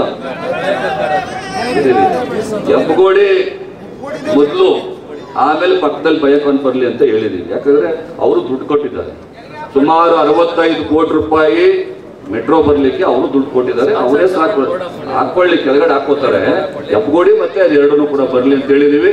ಅದನ್ನು ಕೂಡ ನಾವು, ಯಾಕಂದ್ರೆ ಅವರು ಕೂಡ ದುಡ್ಡು ಹಾಕಿದಾಗ ಅವ್ರ ಹೆಸರು ಇದ್ರೆ ಅವ್ರಿಗೆ ಖುಷಿ ಆಗ್ತದೆ.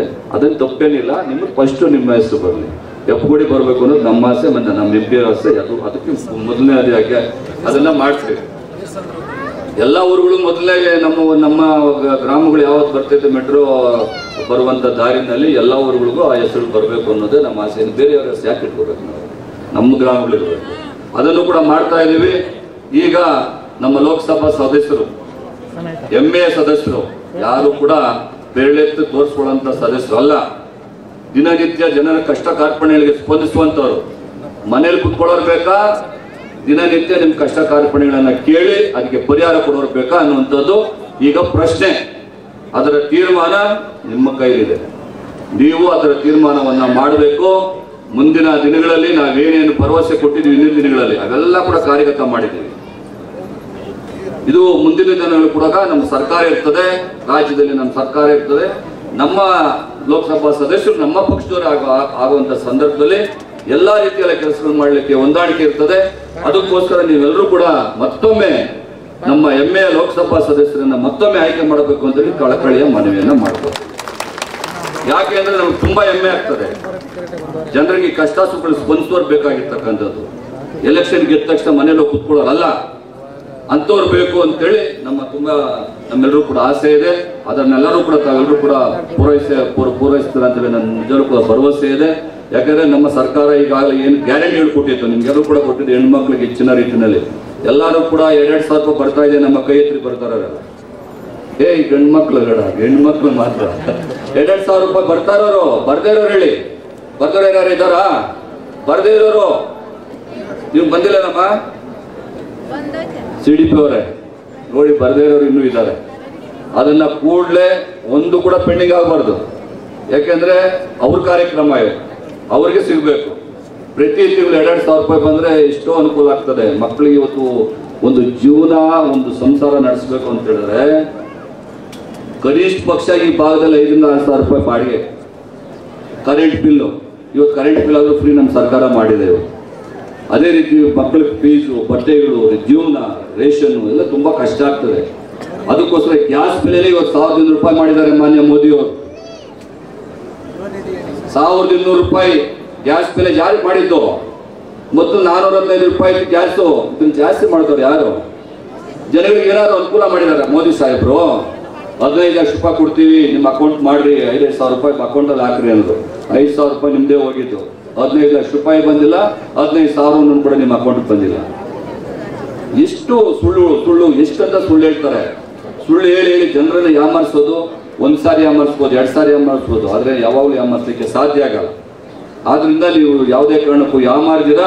ಮುಂದಿನ ದಿನಗಳಲ್ಲಿ ನಮ್ಮ ಹೆಮ್ಮೆಯ ಲೋಕಸಭಾ ಸದಸ್ಯರನ್ನ ತಾವೆಲ್ಲರೂ ಕೂಡ ಆಶೀರ್ವಾದ ಮಾಡಿ, ನಾವು ಅವರು ಒಟ್ಟೊಟ್ಟಾಗಿ ಎಲ್ಲಾ ಕಾರ್ಯಕ್ರಮಗಳು ನಾವು ಏನು ಭರವಸೆಯನ್ನ ಕೊಟ್ಟಿದ್ದೀವಿ ಆ ಭರವಸೆನ ಈಡೇರಿಸುವಂತ ಕೆಲಸವನ್ನ ಮಾಡ್ತೀವಿ ಅಂತ ಹೇಳ್ತಾ ನಮ್ಮ ಹವಾಲನ್ನ ಕೇಳಲಿಕ್ಕೆ ಬಂದಿದ್ದೇವೆ. ನಾವು ಹೆಚ್ಚಾಗಿ ಮಾತಾಡಲ್ಲ, ನಿಮ್ಗೆಲ್ಲರೂ ಕೂಡ ಒಳ್ಳೆಯದಾಗಲಿ ಅಂತೇಳಿ ಅನಿಸಿ ನಾನು 2 ಮಾತನ್ನು ಮುಗಿಸ್ತೇನೆ. ಧನ್ಯವಾದ. ದುಡಿಯುವಂತ ದಿನನಿತ್ಯ ನಿದ್ದೆ ಬಿಟ್ಟು ರೆಸ್ಟ್ ಇಲ್ದಿರ ಓಡಾಡುವಂತ ನಮ್ಮ ಲೋಕಸಭಾ ಸದಸ್ಯರನ್ನ ಮತ್ತೊಮ್ಮೆ ನಿಮ್ಮ ಮಡಲಿಗೆ ಹಾಕಿದ್ದೀವಿ.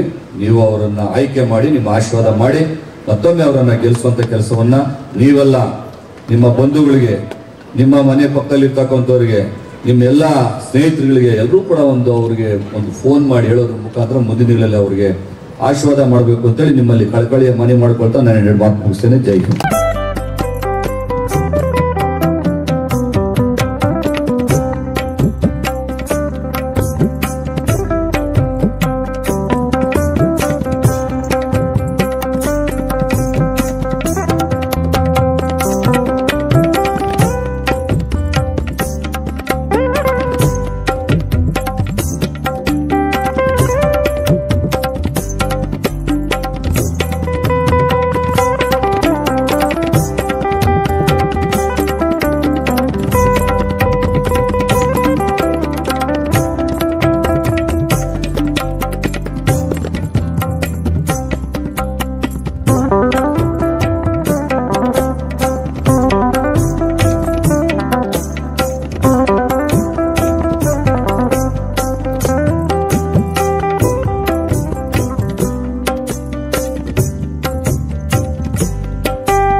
ಮಾನ್ಯ ಸಂಸದರು, ಶಾಸಕರು ಹಾಗೂ ನಮ್ಮ ಜಿಲ್ಲಾಧಿಕಾರಿಗಳು ಮತ್ತೆ ನಮ್ಮ ಜಿಲ್ಲಾ ಯೋಜನಾ ನಿರ್ದೇಶಕರಾದಂತ ರಂಗಸ್ವಾಮಿ ಸರ್ ಇದ್ದಾರೆ. ಇವರೆಲ್ಲರ ಸಹಕಾರ ಮತ್ತೆ ಪ್ರಯತ್ನದಿಂದ ಈ ಒಂದು ಕೆಲಸ ಆಗಿದೆ.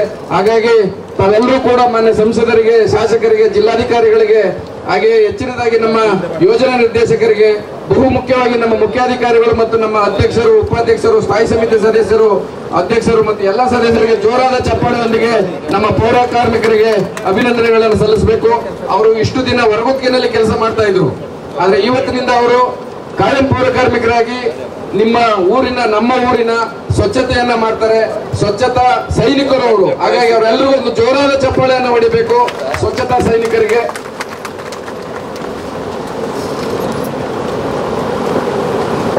ತಾವು ದಯವಿಟ್ಟು ತಮ್ಮ ಜಾಗದಲ್ಲೇ ಕೂತ್ಕೊಳ್ಳಲು ವಿನಂತಿ. ಸ್ವೀಕಾರ ಮಾಡಲು ತಮ್ಮ ಬಳಿಯೇ ಬರ್ತಾ ಇರುವಂತಹ ಸಾರ್ವಜನಿಕರು ತಮ್ಮ ಆಸನದಲ್ಲಿ ಕೂತ್ಕೊಂಡು ಸಹಕಾರ ನೀಡಬೇಕಂತ ವಿನಂತಿ. ದಯವಿಟ್ಟು ಅಲ್ಲೇ ಕೂತ್ಕೊಳ್ಳಿ, ಕುಳಿತು ಸಹಕಾರ ನೀಡಿ ಒಬ್ಬೊಬ್ಬರಾಗಿ ಅರ್ಜಿಗಳನ್ನು, ತಮ್ಮ ಮನವಿಗಳನ್ನು ನೀಡಲು ವಿನಂತಿ.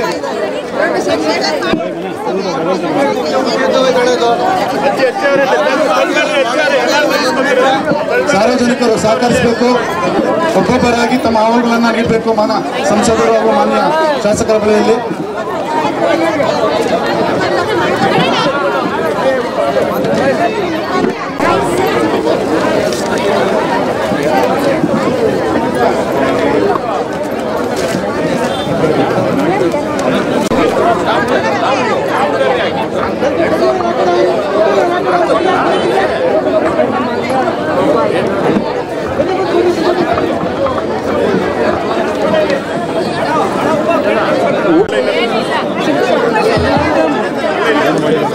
ಊಟದ ವ್ಯವಸ್ಥೆ ಮಾಡಿದ್ದೇವೆ, ಊಟ ಮಾಡ್ಕೊಂಡು ಹೋಗ್ಬೇಕು.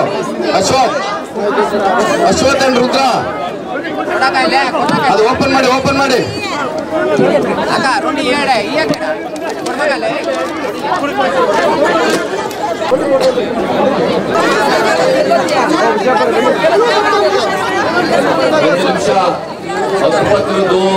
ಈಗ ಇವತ್ತು 5,000 ರೂಪಾಯಿ ಕಟ್ಟಬೇಕು. ಯಾರ್ಯಾರಿಗೆ ಇನ್ಸ್ಪೆಕ್ಟರ್ ಕರೀರಿ, ಒಂದು ನಿಮಿಷ. ರೆವಿನ್ಯೂ ಇನ್ಸ್ಪೆಕ್ಟರ್ ಆಫೀಸ್ಗೆ ಹೋಗ್ಬಿಟ್ಟು 5,000 ರೂಪಾಯಿ ಕಟ್ಟ್ರಿ. ಇಮಿಡಿಯೇಟ್ ಆಗಿ ನಿಮಗೆ ಎಲ್ಲಾರ್ಗು ಪತ್ರ ಒರಿಜಿನಲ್ ರೆಡಿ ಆಗ್ತದೆ. ಕುವೆಂಪು ನಗರದವ್ರು ತಾನೆ ಸರ್ ಬಂದ್ರು ಸರ್, ಇನ್ಸ್ಪೆಕ್ಟರ್ ಬಂದ್ರು ಸರ್. ಸೈಡ್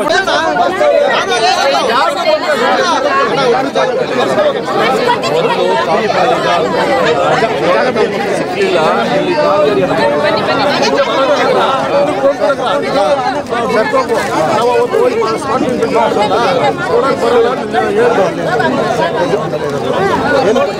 ಈಗ ರೆವಿನ್ಯೂ ಇನ್ಸ್ಪೆಕ್ಟರ್ ನೋಡ್ರಿ, ಇವಾಗ ಯಾರು ಕುವೆಂಪು ನಗರದಲ್ಲಿ ಪತ್ರಗಳೇ ಕೊಟ್ಟಿಲ್ಲ ಅಂತ ಗುಂಟೋಪ್ನಲ್ಲಿ ಯಾರ್ಯಾರು ಹೋಗಿದಾರೋ ಇನ್ಸ್ಪೆಕ್ಷನ್ ಮಾಡಿ ಅಲ್ಲಿ ತಾಲೂಕು ಆಫೀಸಲ್ಲಿ ಒಂದು ದಿವಸ ಮೀಟಿಂಗ್ ಕರೆದು ಅದಕ್ಕೆ ಕ್ರಮ ತಗೊಳ್ತೀವಿ 90% ಕೊಡಕ್ಕೆ. ನಿಮ್ ಜವಾಬ್ದಾರಿ ರೆವಿನ್ಯೂ ಇನ್ಸ್ಪೆಕ್ಟರ್ ಆಫೀಸ್ ಹೋಗ್ರಮ್ಮ. ಯಾರ್ಯಾರಿಗೆ ಗೌರ್ಮೆಂಟ್ ಜಾಗದಲ್ಲಿ ಕಟ್ಕೊಂಡಿರೋರು, ಗುಂಟೋಪಲ್ಲಿ ಕಟ್ಕೊಂಡಿರೋರು, ಯಾರಿಗೆ ಪತ್ರ ಸಿಕ್ಕಿಲ್ಲ ಅವರು ಹೋಗಿ ಹೋಗಿ ಇಲ್ಲೇ ಇರೋದು ಅವ್ರ ಆಫೀಸು ನಾಡ ಕಚೇರಿ ಅಲ್ಲಿ ಹೋಗಿ ಇವ್ರನ್ನ ಭೇಟಿ ಮಾಡಿ, ರೆವಿನ್ಯೂ ಇನ್ಸ್ಪೆಕ್ಟರ್ ಭೇಟಿ ಮಾಡಿ. ಇವತ್ತು ನಮ್ಮ ಮುಂದೆ ಇರೋ ಗುರಿ ಬರ ನೀರಿನ ನಿರ್ವಹಣೆ. ಅದು ನಮ್ಮ ಗುರಿ ಆಗಬೇಕು. ಯಾವುದೇ ನಾಯಕರಿಗಾಗಲಿ ಪಕ್ಷ ಭೇದ ಮರೆತು ಇವತ್ತು ರಾಜ್ಯಕ್ಕೆ ಬಂದಿರೋವಂಥ ಸಮಸ್ಯೆ, ಕುಡಿಯೋ ನೀರಿನ ಸಮಸ್ಯೆಯನ್ನು ಎದುರಿಸೋಕ್ಕೆ ಎಲ್ಲರೂ ಸಜ್ಜಾಗಬೇಕೇ ವಿನಃ ಯಾರು ಮುಖ್ಯಮಂತ್ರಿ ಆಗಬೇಕು, ಯಾರು ಉಪಮುಖ್ಯಮಂತ್ರಿ ಆಗಬೇಕು, ಯಾರು ಸರ್ಕಾರ ಇರಬೇಕು ಇಲ್ಲ ಅನ್ನೋದು ಚರ್ಚೆಯ ವಿಚಾರ ಅಲ್ಲ. ಹಾಗಾಗಿ ಈಗಾಗಲೇ ನಾನು ಹೇಳಿಕೆಯನ್ನು ಕೊಟ್ಟಿದ್ದೇನೆ. ಯಾರು ಪಾಕಿಸ್ತಾನದ ಪರ ಅಥವಾ ಪಾಕಿಸ್ತಾನದ ಪರ ಘೋಷಣೆ ಕೂಗಿದ್ರು ಅದು ಅಪರಾಧ, ಅವ್ರ ಮೇಲೆ ಕಾನೂನು ಕ್ರಮ ತಗೋಬೇಕು. ನಾನು ಒಂದು ಕರೆಯನ್ನು ಕೊಡಲಿಕ್ಕೆ ಬಯಸ್ತೇನೆ. ಪಾಕಿಸ್ತಾನದ ಪರವಾಗಿ ಘೋಷಣೆ ಕೂಗೋದಲ್ಲ.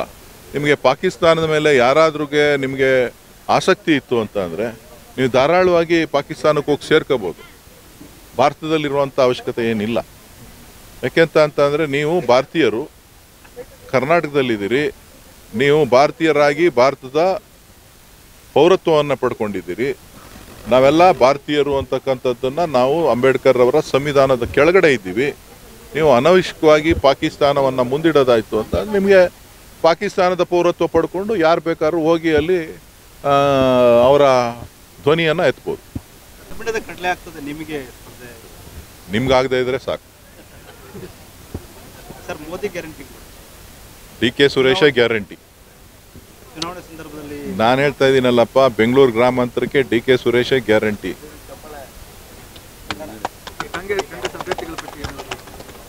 ಹೈಕಮಾಂಡ್ ತೀರ್ಮಾನ.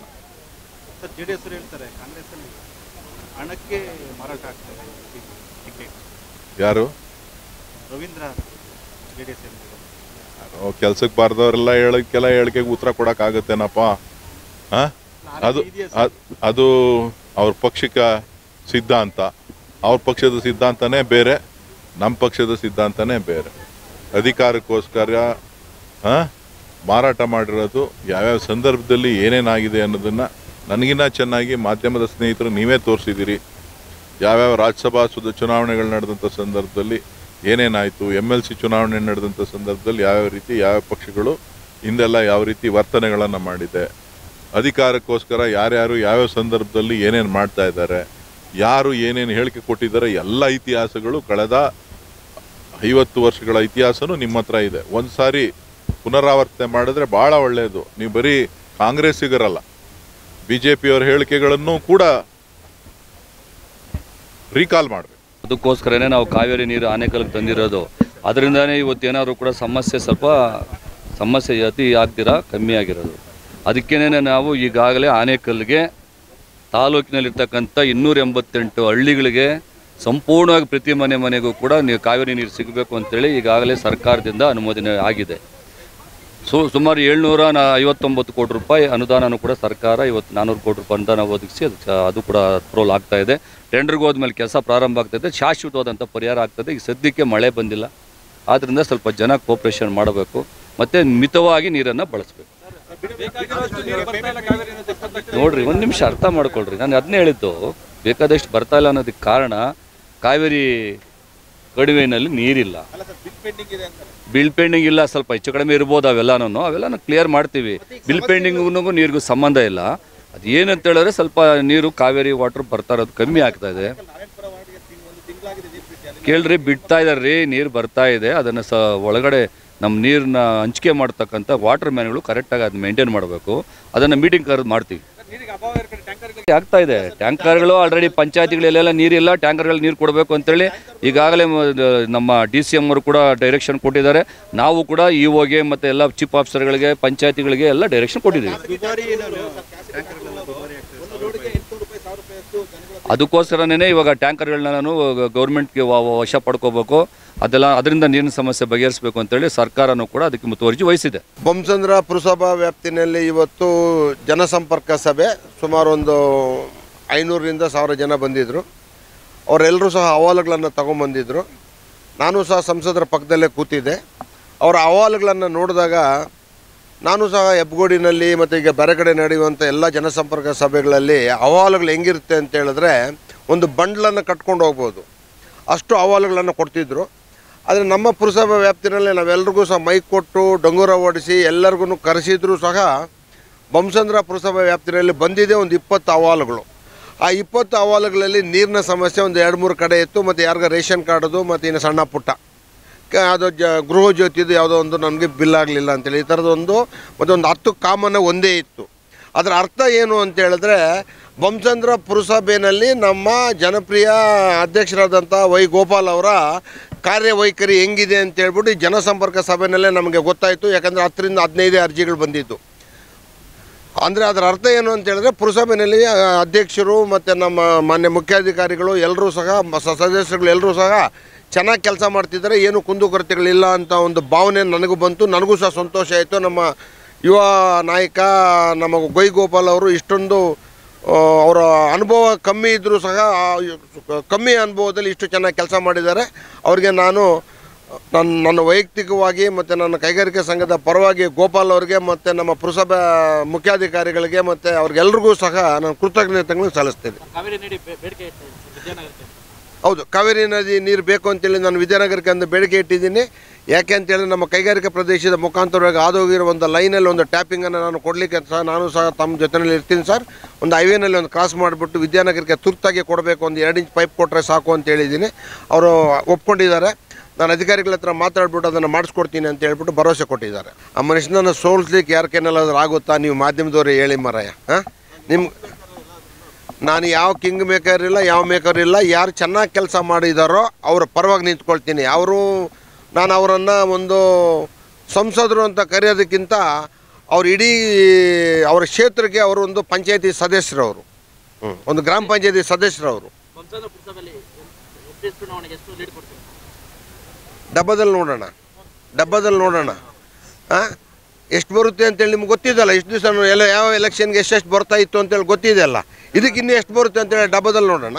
ಈ ದಿನ ನಮ್ಮ ಬೊಮ್ಮಸಂದ್ರ ಪುರಸಭಾ ವ್ಯಾಪ್ತಿನಲ್ಲಿ ಏನು ಇವತ್ತು ಜನಸಂಪರ್ಕ ಸಭೆಯನ್ನು ಹಮ್ಮಿಕೊಂಡಿದ್ವಿ, ಅದಕ್ಕೆ ಮಾನ್ಯ ಸಂಸದರು DK ಸುರೇಶ್ ಸಾಹೇಬರು ಬಂದಿದ್ದರು. ಹಾಗೆಯೇ ನಮ್ಮ MLA ಸಾಹೇಬರಾದಂಥ ಶಿವಣ್ಣನವರು ಕೂಡ ಬಂದಿದ್ದರು. ಅವರ ಏನು ಆಡಳಿತ ನಡೆಸ್ತಾ ಇದ್ದಾರೆ ಈಗ, ಅವರು ನಮ್ಮ ಕ್ಷೇತ್ರದಲ್ಲಿ ಇವತ್ತು ಏನು ಅಹವಾಲುಗಳನ್ನ ರಿಸೀವ್ ಮಾಡ್ಕೊಳ್ಳೋಕೆ ಬಂದಿದ್ದರು, ಅದೇ ಥರ ನಾವು ನಮ್ಮ ವಾರ್ಡ್ಗಳಲ್ಲಿ ಎಲ್ಲ ರೀತಿಯ ಕೆಲಸ ಮಾಡಿ ನಮ್ಮ ಪುರಸಭೆ ವ್ಯಾಪ್ತಿನಲ್ಲಿ ಅಭಿವೃದ್ಧಿನ ಹೆಂಗೆ ಮಾಡಬೇಕು ಅಂತ ನಾವು ಮುಂದೆನೇ ಯೋಚನೆ ಮಾಡಿ ಅದರ ಥರ ಅಭಿವೃದ್ಧಿ ಮಾಡೋದಕ್ಕೆ ತಗೊಂಡೋಗಿ ಈಗ ಅಹವಾಲುಗಳು ಏನು ಬಂದಿತ್ತೋ ಅದು ಒಂದು 15ರಿಂದ 20 ಅಹವಾಲುಗಳು ಬಂದಿರುತ್ತೋ ಅದರಲ್ಲೂ ನೀರಿನ ಸಮಸ್ಯೆ ತುಂಬ ಇರೋದ್ರಿಂದ ಎಲ್ಲ ನೀರುಗಳನ್ನ ಸಮಸ್ಯೆನೇ ಹೇಳ್ಕೊಂಡಿದ್ರು. ನಮ್ಮದು ಬೋರ್ನ ಮೂಲ ಬೋರ್ಗಳಿಂದ ನೀರು ತೆಗಿತಾ ಇರೋದ್ರಿಂದ ಎಲ್ಲ ಕೆರೆಗಳು ಕೂಡ ನೀರು ಖಾಲಿಯಾಗಿರೋದ್ರಿಂದ ಬೋರ್ಗಳಲ್ಲಿ ನೀರು ಬರ್ತಾಯಿಲ್ಲ. ಮುಂದಿನ ದಿನಗಳಲ್ಲಿ ನಮ್ಮ ಶಾಸಕರು ಹಾಗೂ ಸಂಸದರು ನಮಗೆ ಮಾತು ಕೊಟ್ಟಿದ್ದಾರೆ, ಏನು ಕಾವೇರಿ ನೀರನ್ನ ಸೂರ್ಯ ಸಿಟಿಯಿಂದ ಬೊಮ್ಮಸಂದ್ರಕ್ಕೆ ತರೋದಕ್ಕೆ ಆದಷ್ಟು ಬೇಗ ಪ್ರಯತ್ನ ಪಡ್ತೀರಿ ಅಂತ ಏನು ಅವರು ನಮಗೆ ಮಾತು ಕೊಟ್ಟಿದ್ದಾರೆ. ಅವರಿಗೆ ಮೊದಲನೇದಾಗಿ ಧನ್ಯವಾದಗಳನ್ನ ಹೇಳ್ತಾ, ಹಾಗೆ ಈ ಕಾರ್ಯಕ್ರಮಕ್ಕೆ ಯಾರ್ಯಾರು ಬಂದರೂ ಈ ಕಾರ್ಯಕ್ರಮ ಯಶಸ್ವಿ ಮಾಡಿಕೊಟ್ರು ಅವ್ರಿಗೆಲ್ಲ ನಾನು ಧನ್ಯವಾದಗಳನ್ನ ಹೇಳೋಕ್ಕೆ ಇಷ್ಟಪಡ್ತೀನಿ.